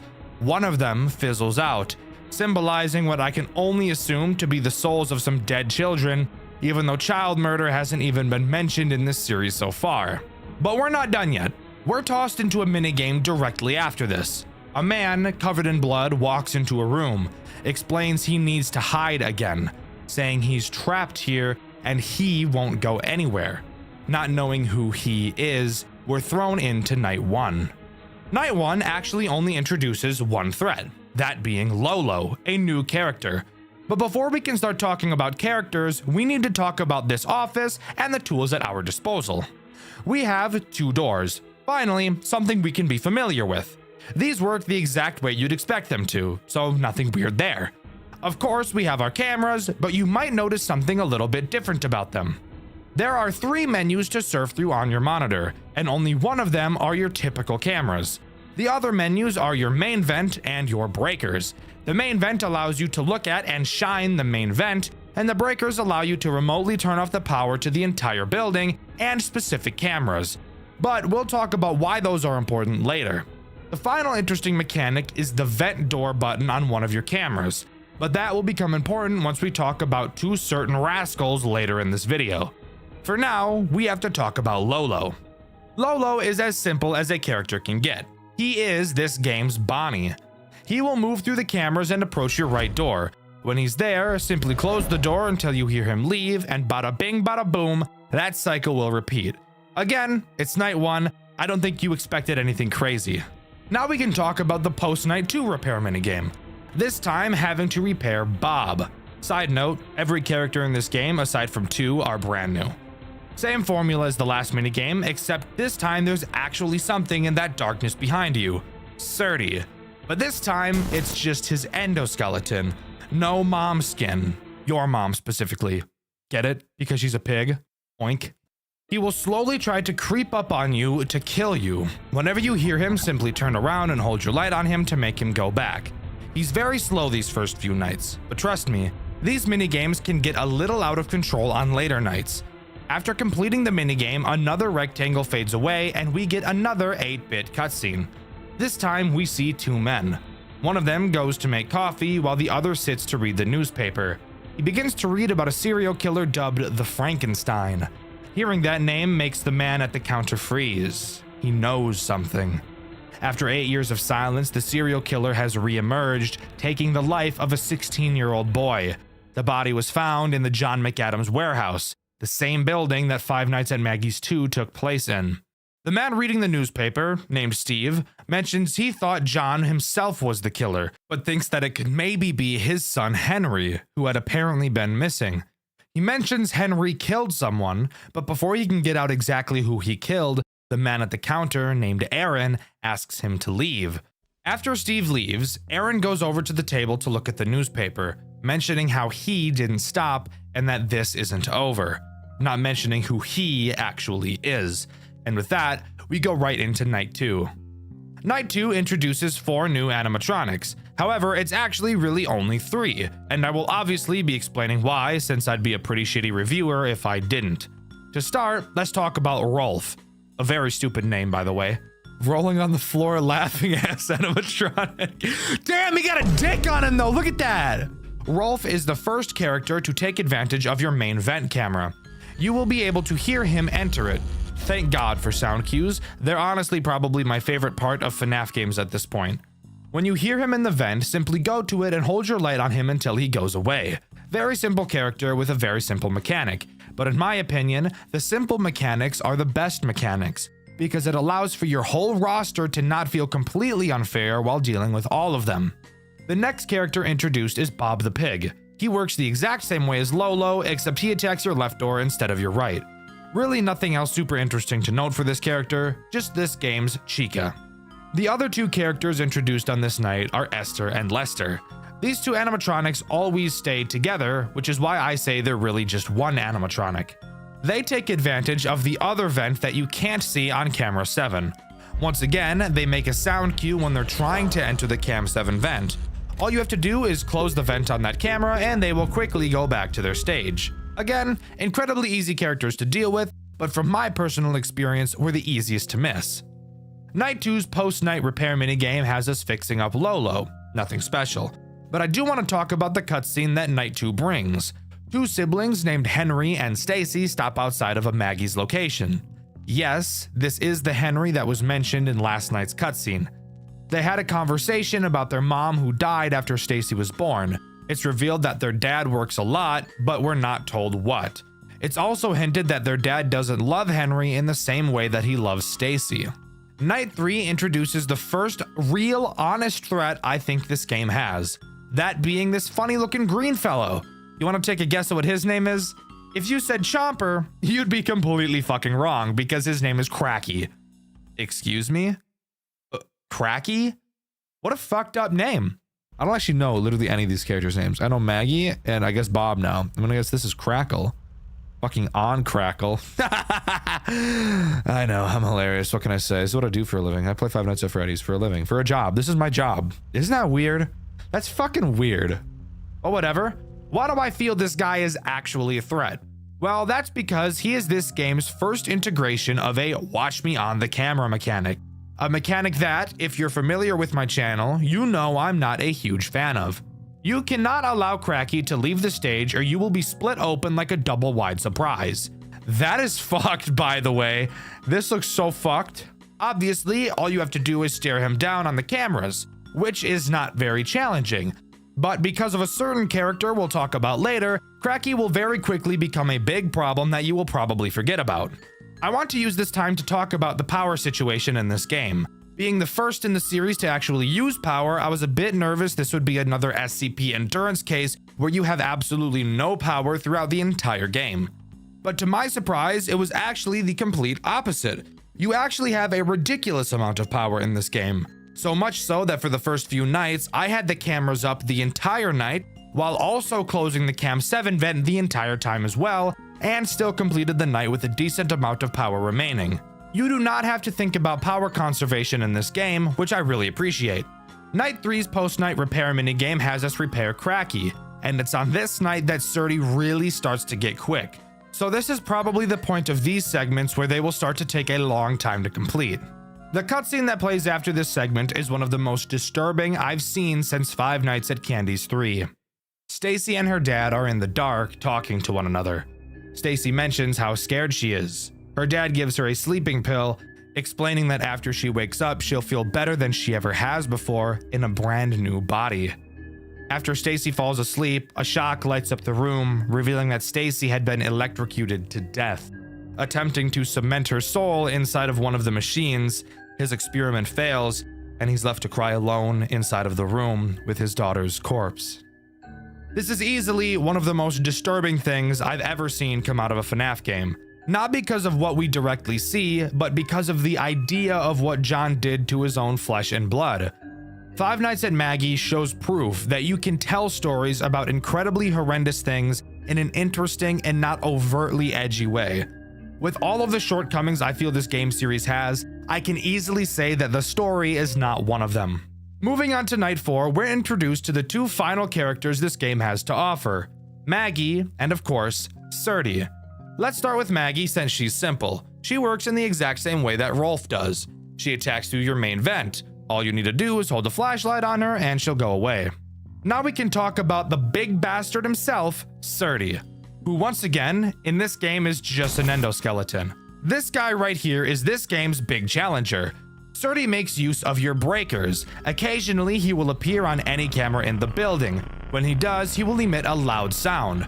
You will have to shut off the breaker to the room he's in, which will deactivate him. This is not difficult. What is difficult is when Surdy is paired with Cracky. With how frequently Surdy will attack, Cracky will very easily be able to get several movement opportunities in on you, leading to you needing to stare at him for longer while the rest of the cast does all of their bullshit. But once again, because of how simple everyone's mechanics are, it serves to make this game tense, but not overtly difficult. Don't get me wrong, I think it's great that max modes exist, and that people are pushing the limits of what's possible with Five Nights at Freddy's games. But not every game needs to be the most difficult thing on planet Earth. Some games just really want to tell a story, and I can appreciate this game for doing so. After beating Night 4, we repair Rolf, and of course get a new cutscene. Henry, now with the alias Stephen Cadell, which if you remember is the name of the player we played as in the first Maggie's, walks into the CEO of Maggie's office with a gun. The CEO, if you remember, named Robert Madden. He reveals he knew that his real name was Henry, reveals that he knows what Henry did, and admits he still never fired him for fear of tarnishing the brand for hiring a fugitive. I'll dive into exactly what Henry did when I talk about the lore later in this video. Henry demands to get his father's experiment files, and when Robert refuses, Henry shoots him in the head. This is the situation that was mentioned at the end of Five Nights at Maggie's 1. Night 5 introduces nothing new, just being a harder version of Night 4. After completing it, you fix both Esther and Lester, and of course, we get another cutscene, which is also pretty disturbing in nature. John McAdams, expecting to see his son home by 11, is still working on his project. Henry, his son, walks in at 12 completely plastered. Henry begins to gaslight his father for not caring about his own children, and claims that he's responsible for killing Jason, a brother that up until this point we hadn't heard of. John reveals that he used his animatronics to revive his children from the dead because he loved them. Henry, not knowing any of this had been taking place up until this point, is obviously incredibly upset. Henry ends up killing his father in a fit of rage, and John McAdams' soul is accidentally revived in the animatronic of Surdy. That's right, the final boss of the first two Maggie's games was Henry's dad. So now we have to question, why would his dad be trying to kill him? Once again, Night 6 adds nothing new, just being more difficult than the last. The repair minigame, however, is different. There are no more characters to repair. The only character who remains is Surdy. You must wait for him to appear behind you and shock him. After shocking Surdy, we get something I never expected when I first started playing these games. We get an amazing monologue right up there with the Henry speech from Pizzeria Simulator. I don't want to explain it to you, I'd rather you listen to it. But before I show you it, I think it's time I finally dive into the lore of this game. Our story begins on May 25th, 1975. John McAdams, founder of John McAdams Entertainment, discovers what he believes to be immortality. He hides his experiments behind his company, using the animatronics as a cover for something much more horrifying: the merging of human life with machines. And what better way to test that theory than on your own son? Jason McAdams, age 3, becomes John's first experiment. On June 3rd, 1978, the experiment works. Jason's body moves again, but not like a human. He's primitive, lifeless, hollow. John calls him a success, a prototype, the first step towards eternal life. But it's not enough. John continues his work, kidnapping orphans, experimenting on them, filling his creations with broken souls. The police start investigating, but John's too careful and nothing sticks. Everything he's done stays buried until tragedy strikes his own family. On June 2nd, 1981, John's daughter Stacy is hit by a car after chasing a balloon into the street. She's brought back to her father, barely alive, and John sees another chance. He tries to revive her using the same process that brought Jason back. It fails, and what's left of Stacy dies in his arms. In Five Nights at Maggie's 1, you can actually hear John crying during one of the tapes. That is this moment. A year later, everything falls apart. On August 26, 1982, John's last surviving son, Henry, comes home drunk, furious, covered in stains, and done with his father's bullshit. He accuses John of killing his siblings, of caring more about his machines than his family, and for once, he's right. John tries to justify it, saying he only wanted to bring them back, that he did this because he loved them, but Henry heard enough. He kills his father right then and there, but death doesn't stick in this family, because the next day, John wakes up again inside the Surdy animatronic. His experiment worked, but at the cost of his own humanity. The man who wanted immortality finally got it, but in the most twisted way imaginable. Years pass, and Henry goes into hiding under a new name, Stephen Cadell. On May 3rd, 1985, he takes a job at Maggie's Magical World as a night guard, seemingly just looking for cash. But through old VHS tapes, he learns the horrifying truth. His father is still alive inside Surdy. Henry tracks down Robert Madden, the new CEO of John McAdams Entertainment, and demands his father's research. Robert admits he's known who Henry really is this entire time, but never fired him because it would tarnish the company's image. So Henry does what the McAdams family does best. He kills him. He stands on business. But even that isn't the end. In 1992, a new serial killer surfaces. The media calls him the Frankenstein. Victims are found mutilated, fused with machine parts, and all signs point to one name, John McAdams. Somehow, he's still out there, using the Surdy suit to continue his experiments. Henry, now under yet another alias, Aaron Meyer, realizes his father will never stop, and if he can't destroy him, he has to contain him. But this story isn't just about the McAdams family. Around the same time, another branch of the company is causing problems of its own.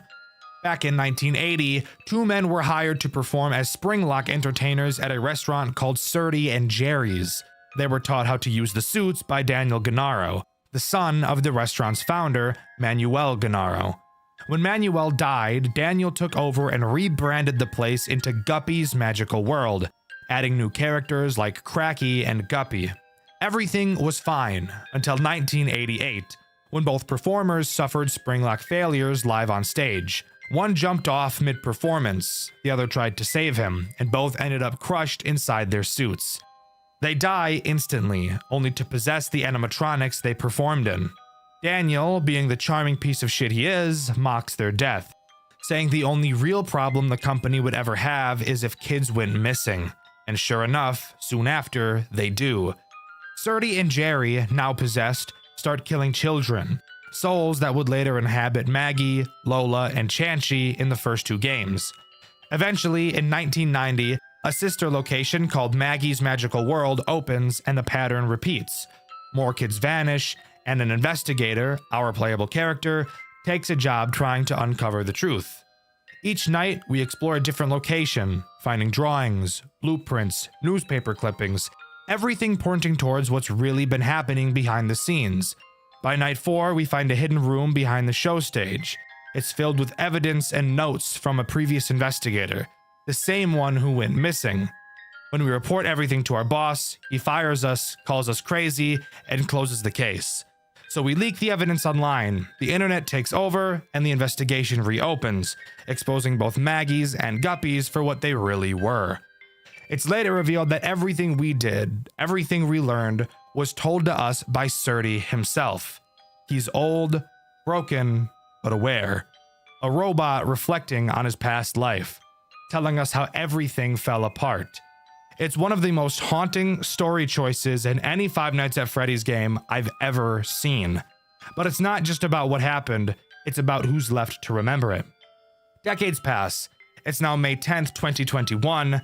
Henry McAdams returns one final time to the same company that destroyed his family. But this time, he's not there to work. He's there to end everything.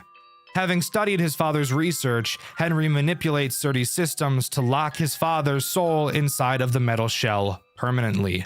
No voice, no movement, no escape. After nearly half a century of murder, obsession, and tragedy, John McAdams is finally forced to face eternity, the very thing he was chasing all along. And that's what makes this story so fascinating. Five Nights at Maggie's isn't just another FNAF clone. It's a full-blown tragedy about legacy, obsession, and consequence. A father chasing immortality, a son chasing redemption, and both of them becoming monsters in the process. It's poetic, it's grim, and for a fan game, it's shockingly well told.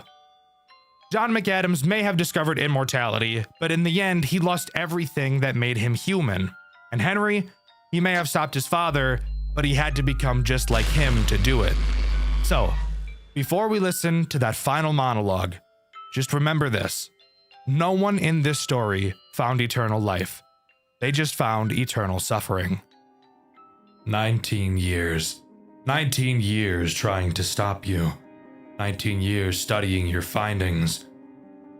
Your horrible experiments. The immortality you were seeking all this time. And I did it. I made it work. Let me tell you, I was about to give up. But you made a bad choice to try it one last time. Lester Arias. That death. That was the last straw. That's how I knew that you were not going to stop. Not even in that body. I've been studying your blueprints and analyzing your tapes for longer than I can remember. And let me tell you, you made quite a few mistakes. Yes, you did achieve immortality with full consciousness in your body. But still, your movements were limited. Being sensitive to light, to sound. I thought John McAdams was smarter than that. Don't worry. Your son, the failure, the disgrace to the family, fixed all those problems for you and finally made it work. Or something like that. You see, I didn't want the kids to be in those bodies. They deserved a better life. They deserved a normal childhood. Play with kids their age, go to school, and socialize like normal human beings. You took that away from them a long time ago. They deserved to rest, once and for all. Jason and Stacy. They are resting from the hell you put them through. All of them, finally free. But for you, I had a very special plan. I didn't know if I should show all the things you've done to the world. On one hand, it would have brought peace to the people who were still terrified of the dreaded Frankenstein. But I decided to keep your reputation intact. You are still the great John McAdams. To some extent. Most people have forgotten you after the company went under a couple of years ago. I knew that if I brought this to light, your name would make a comeback, and I didn't want to give you the pleasure. That's why I decided to grant you your wish of immortality, but with a little twist. I wanted to make sure you feel the hell that you put Jason, Stacy, and all the other kids through. So, I added a few changes. You won't be able to speak. You won't be able to move. You will have no control over your body. You will still see, feel, and hear everything. You will live for eternity inside that machine with nothing more to do but see how your work, your name, and your wish of being remembered like some kind of god vanishes like the figments of some bad dream. You won't rest. You will suffer for eternity. It's time you pay for your sins, John.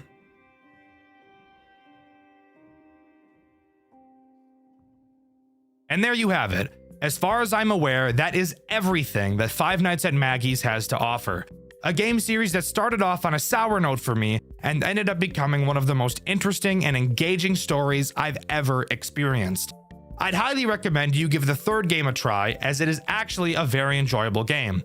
The jump in quality between these games is astonishing, and it's so clear that the developer poured everything they had into it, and that's something I can totally appreciate. Popular pre-existing IPs in FNAF games. I'm sure quite a few examples already come to your mind when I say that.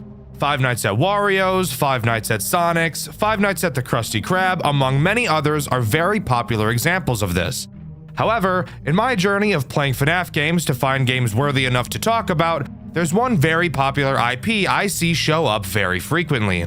An IP that has so many games made by multiple different talented individuals, and the person who made the game we'll be talking about today needs no introduction. Today, we're going to be talking about a FNAF game about Teletubbies. You might think that's weird since I just talked about the Tubbyland Archives Act 1 a few weeks ago, but this is a perfect example of just how many FNAF fan games have been built around this IP.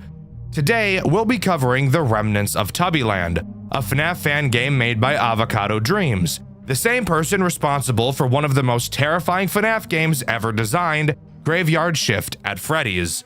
Rest assured, this game is terrifying as well, and not only that, it's also really hard.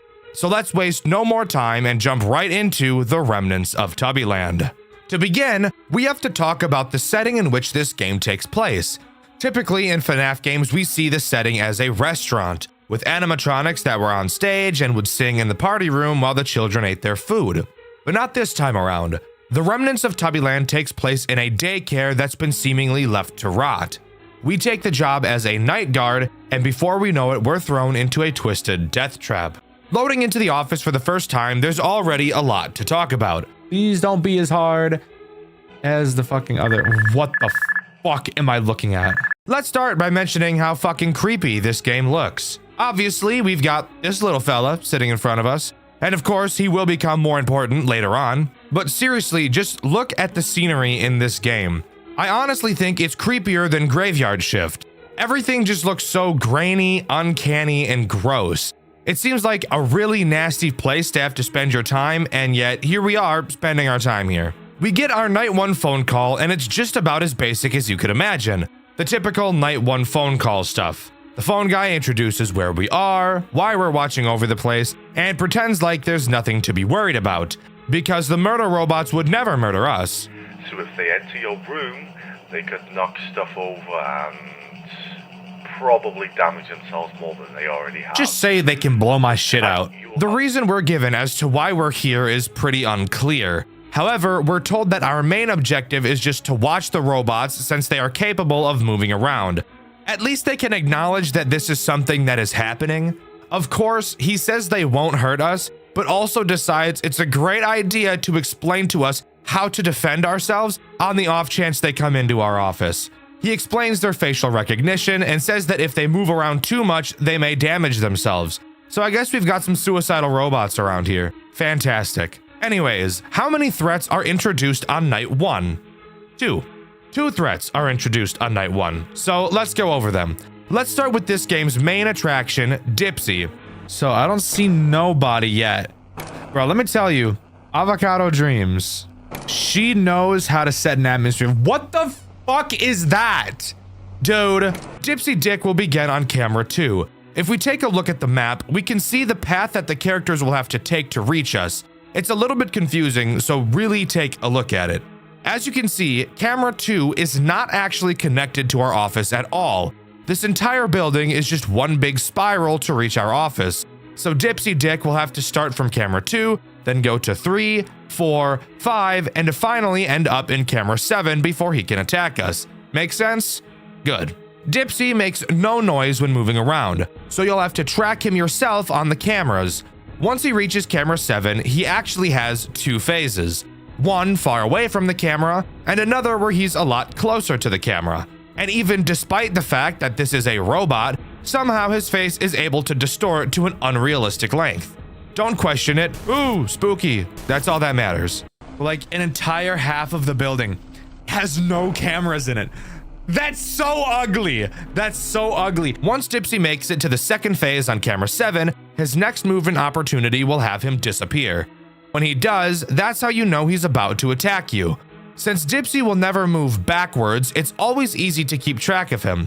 Once he does disappear, you'll have to put on the sun mask located on your desk.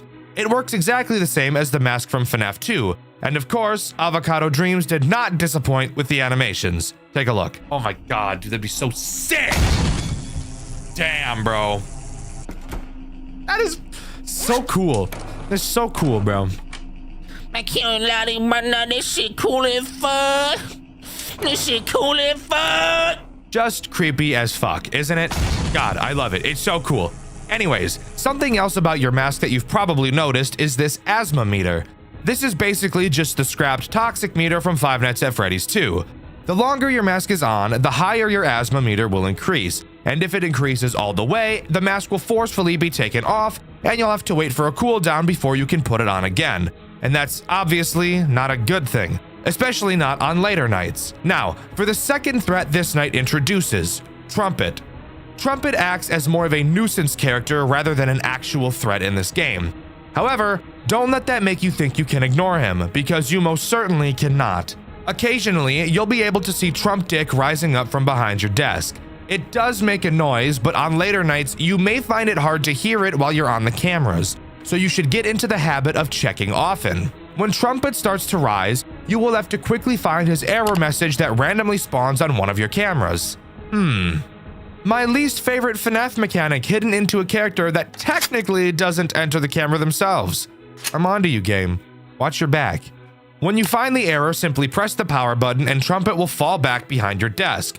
But what happens if you just let Trumpet fully appear and start blasting your eardrums with the loudest sound you've ever heard in your entire life? Well, the sound that emits from it will slowly cause the AI value of every other character to slowly increase until Trumpet is turned off. And even after you turn Trumpet off, you want to hear something crazy? The AI values will never go back down throughout the night. So let me tell you, you do not want to miss a Trumpet attack. You will very quickly regret it. Old Trumpet Dick. Night 2 introduces probably the most revolting, nasty, fuck-ass character I've ever seen in my life on this earth. Luckily, it's not nearly as bad as one of Avocado Dream's other demon spawns, Sheriff Slither Dick, but trust me, this character... Luckily, it's not nearly as bad as one of Avocado Dream's other demon spawns, Sheriff Slither Dick, but trust me, this character will still make you want to cover your willy with honey and jump wiener first into a fire anthill. That character, of course, is Poe.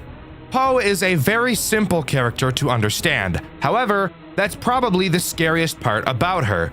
Poe starts on camera 1. She will then move to camera 3. From 3, she will either move to camera 2 or camera 4. You want her to move to camera 4. Trust me, it's better for your mental health overall. She will then move between cameras 6, 4, 5, and 3 for the rest of the night. She will never naturally wander to your office, but don't let that make you think you're safe. You're not safe. You're never safe. This is easily the worst character in the entire game. While Poop is on the cameras, if you're looking at the camera she's on, you'll be able to hear the song she emits as she wanders around. You'll have to track her around the cameras to constantly make sure the song is playing. If the song ever stops, you're in trouble. On night 2, a large red button will appear on your desk. If the music stops, all you have to do is push this button and her music will reset. But you have to be really fast. If her music is off, that's when she'll make her way to your office. If you at any point see her in camera 7, you need to hit the button immediately. Faster than you've ever hit anything else before in your entire life. Faster than a 1950s husband hits his wife after coming home and not having a martini in his hand the moment he walks through the door. If you don't, obviously... if you don't... if you don't, obviously she's... If you don't... If you don't, obviously she's gonna bounce into your office and start bouncing on it crazy style. Riding it like a bike with no seat type shit. Oh, but he's fast. It is me or did Poe get really fast? Oh shit. Oh my god, my ass just fell off. Fuck. And before you say anything, look at this ugly fuck. You don't want that. The problem that Poe brings into this game is obviously requiring your constant attention. And Dipsy has already been shown to require a lot of your attention as well. And trust me, the synergy that Poe has with every other character that will be introduced into this game is prominent and brutal the entire way through. So let's continue talking about them, shall we?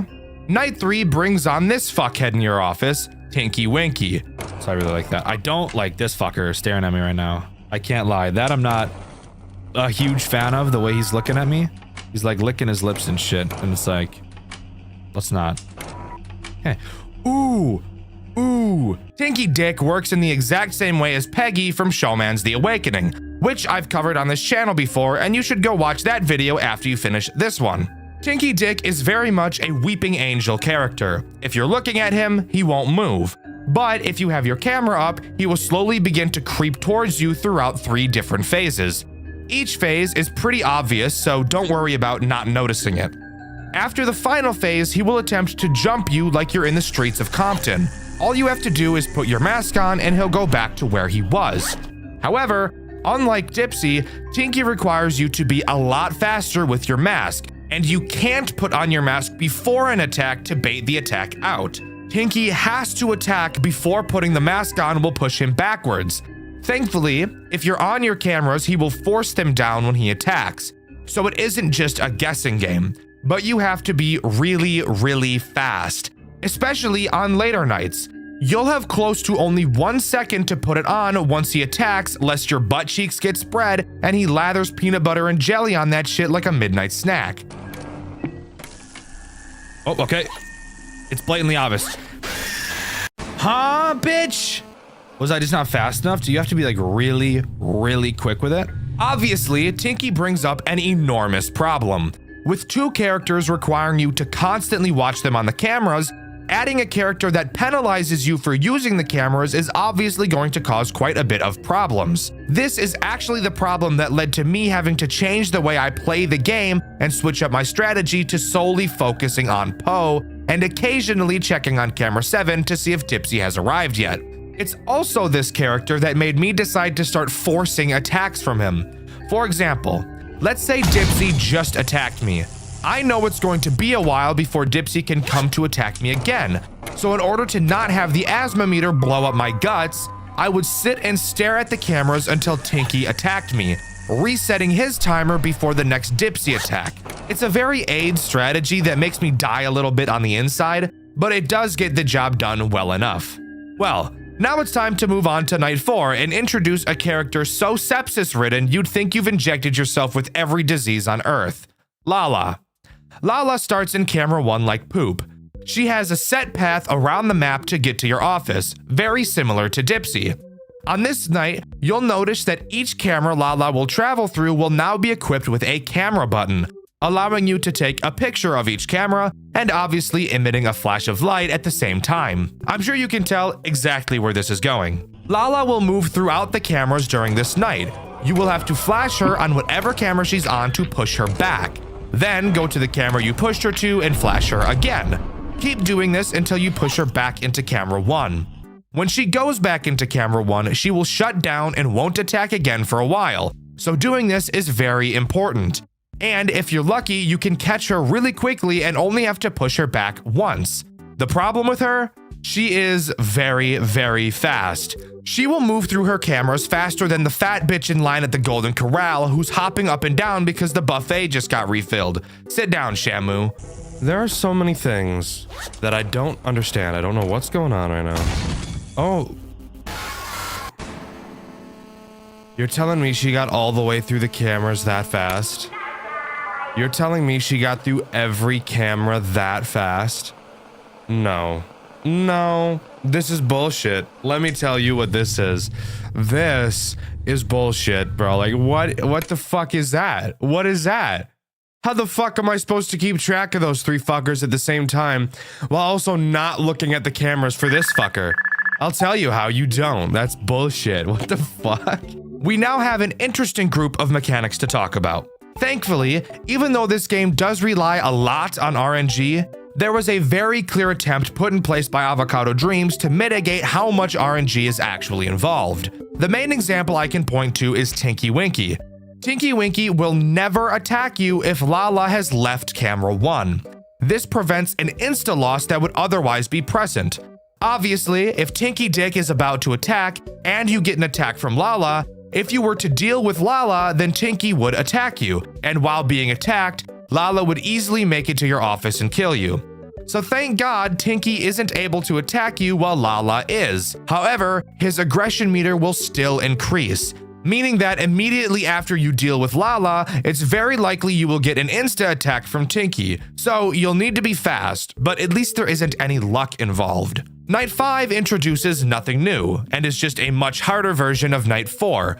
I'm not gonna sit here and lie to you guys, I was not able to beat Night 5. I'm sure that if I threw in hours upon hours of attempts, I would have beaten it eventually, but I just don't have the type of patience like other people do. I applaud you if you beat it, but I did not. But now we get to talk about what everyone who's familiar with this game has been waiting for, Custom Night, and the secret night that comes along with it. If you go into Custom Night, you may notice that there is an extra character slot just labeled NA. You'll also notice that you're unable to set its AI value. If you input the code 34193 into the other characters and press start, you will be entered into the secret boss night this game has to offer, Dream Night. Dream Night introduces 2 new threats, while disabling all other threats we've seen so far. These 2 new characters are Nunu and Evocation. Let's start with Evocation since he was easily the character that confused me the most. Evocation will begin on camera 2, slowly emerging from a screen. After he leaves that camera, he will randomly teleport to any other camera except camera 1. You'll have to quickly find him and keep your eyes on him. From there, he can attack you in one of 2 ways. The first way will have him get super close to the camera and laugh like a child, which just fills me with rage because I hate children. When he does, all you have to do is flash whichever camera he went to. His other attack has him disappear from the camera entirely. If he does, he will immediately teleport inside of your office and float above you like he's possessed by the devil. If this is the attack he chooses, all you have to do is put your mask on and he will leave instantly. You do have to be pretty fast with both attacks, so make sure you have your reflex game on point. Another thing to point out about the way Evocation attacks is that he will never attack the same way twice. So, his first attack will be random, but from there it will be incredibly easy to predict how he will attack since he'll just be alternating between the 2, which honestly serves to make this boss fight easier. Anyways, on to the only other threat present in Dream Night, Nunu, the vacuum, or if you have bad teeth and your country's food tastes like shit, a Hoover. Nunu is very simple, really just being a distraction character. He will randomly wander around cameras 4, 5, and 6. Occasionally, you may hear a loud metal bang. That means Nunu is just being a pesky little guy. Find which camera he's on, which should be pretty easy since his eyes will be flashing and he'll be emitting a nasty noise. Simply flash the camera he's on and bada bing bada boom, he's dealt with. Upon beating Dream Night, you will unlock that special character in the Custom Night screen. Spoiler alert, it's fucking Evocation. You might be wondering where Nunu is. Well, Nunu is actually a part of Evocation. So if you activate Evocation, Nunu will be activated alongside him as well, which I honestly think is really cool. As far as the story of this game goes, Avocado Dreams kept it pretty simple. After completing Night 5, we get this news article along with our paycheck. Infamous Tubbyland Daycare finally sees its end after a 15-year long battle to sell the property. Following a tragic accident back in 2000, the childcare facility promptly closed its doors and left the building dormant, alone, and forgotten. Years having flown by, locals urged city officials to accelerate the auction process due to rumors that have been circulating the desolate daycare. The property is planned to be utilized for a brand new facility using the same philosophies and presentation ideas, but aiming for a new and safer direction. So it's very clear that something terrible happened in 2000. So what could that possibly be referring to? According to the wiki, back in 2000, Nunu fucking exploded inside of the daycare, starting a massive fire. Our player, Parker Anderson, was in the building at the time with his son, Lucas. Lucas most likely being the identity of Evocation, which would also make sense as to why Nunu is activated alongside of him and why a child will laugh when he gets close to the camera. When the fire erupted, Parker left the building and saved himself, leaving his son behind to be burned alive. Years later, as the building is going to be demolished after being sold, Parker takes up the night shift job. He's unable to move on. Filled with guilt, he's not capable of forgetting what he did. Of course, Lucas's soul lingers inside the daycare, still angry, unforgiving of what his father did to him. So in Dream Night, he lashes out to attack. There's honestly not a whole lot of info on this game's lore. That is quite literally all I was able to gather from it. If there's anything I'm missing or something new comes up after this video goes live, please let me know in the comments below, as I definitely feel like there's a bit more to this. But as far as I'm aware, that's all the Remnants of Tubbyland has to offer. Overall, I think this game is incredibly scary. It's very good at keeping you on your toes the entire time, and while I may feel like the later nights are not balanced very well, and that there is still a large deal of RNG to have to deal with, I can't go without appreciating Avocado Dream's attempts at mitigating it as much as possible.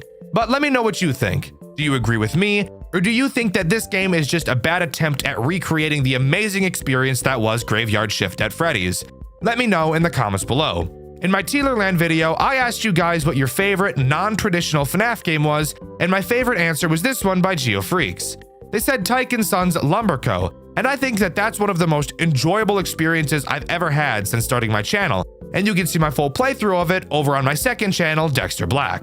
The question of this video is, what has been your favorite horror game from 2025?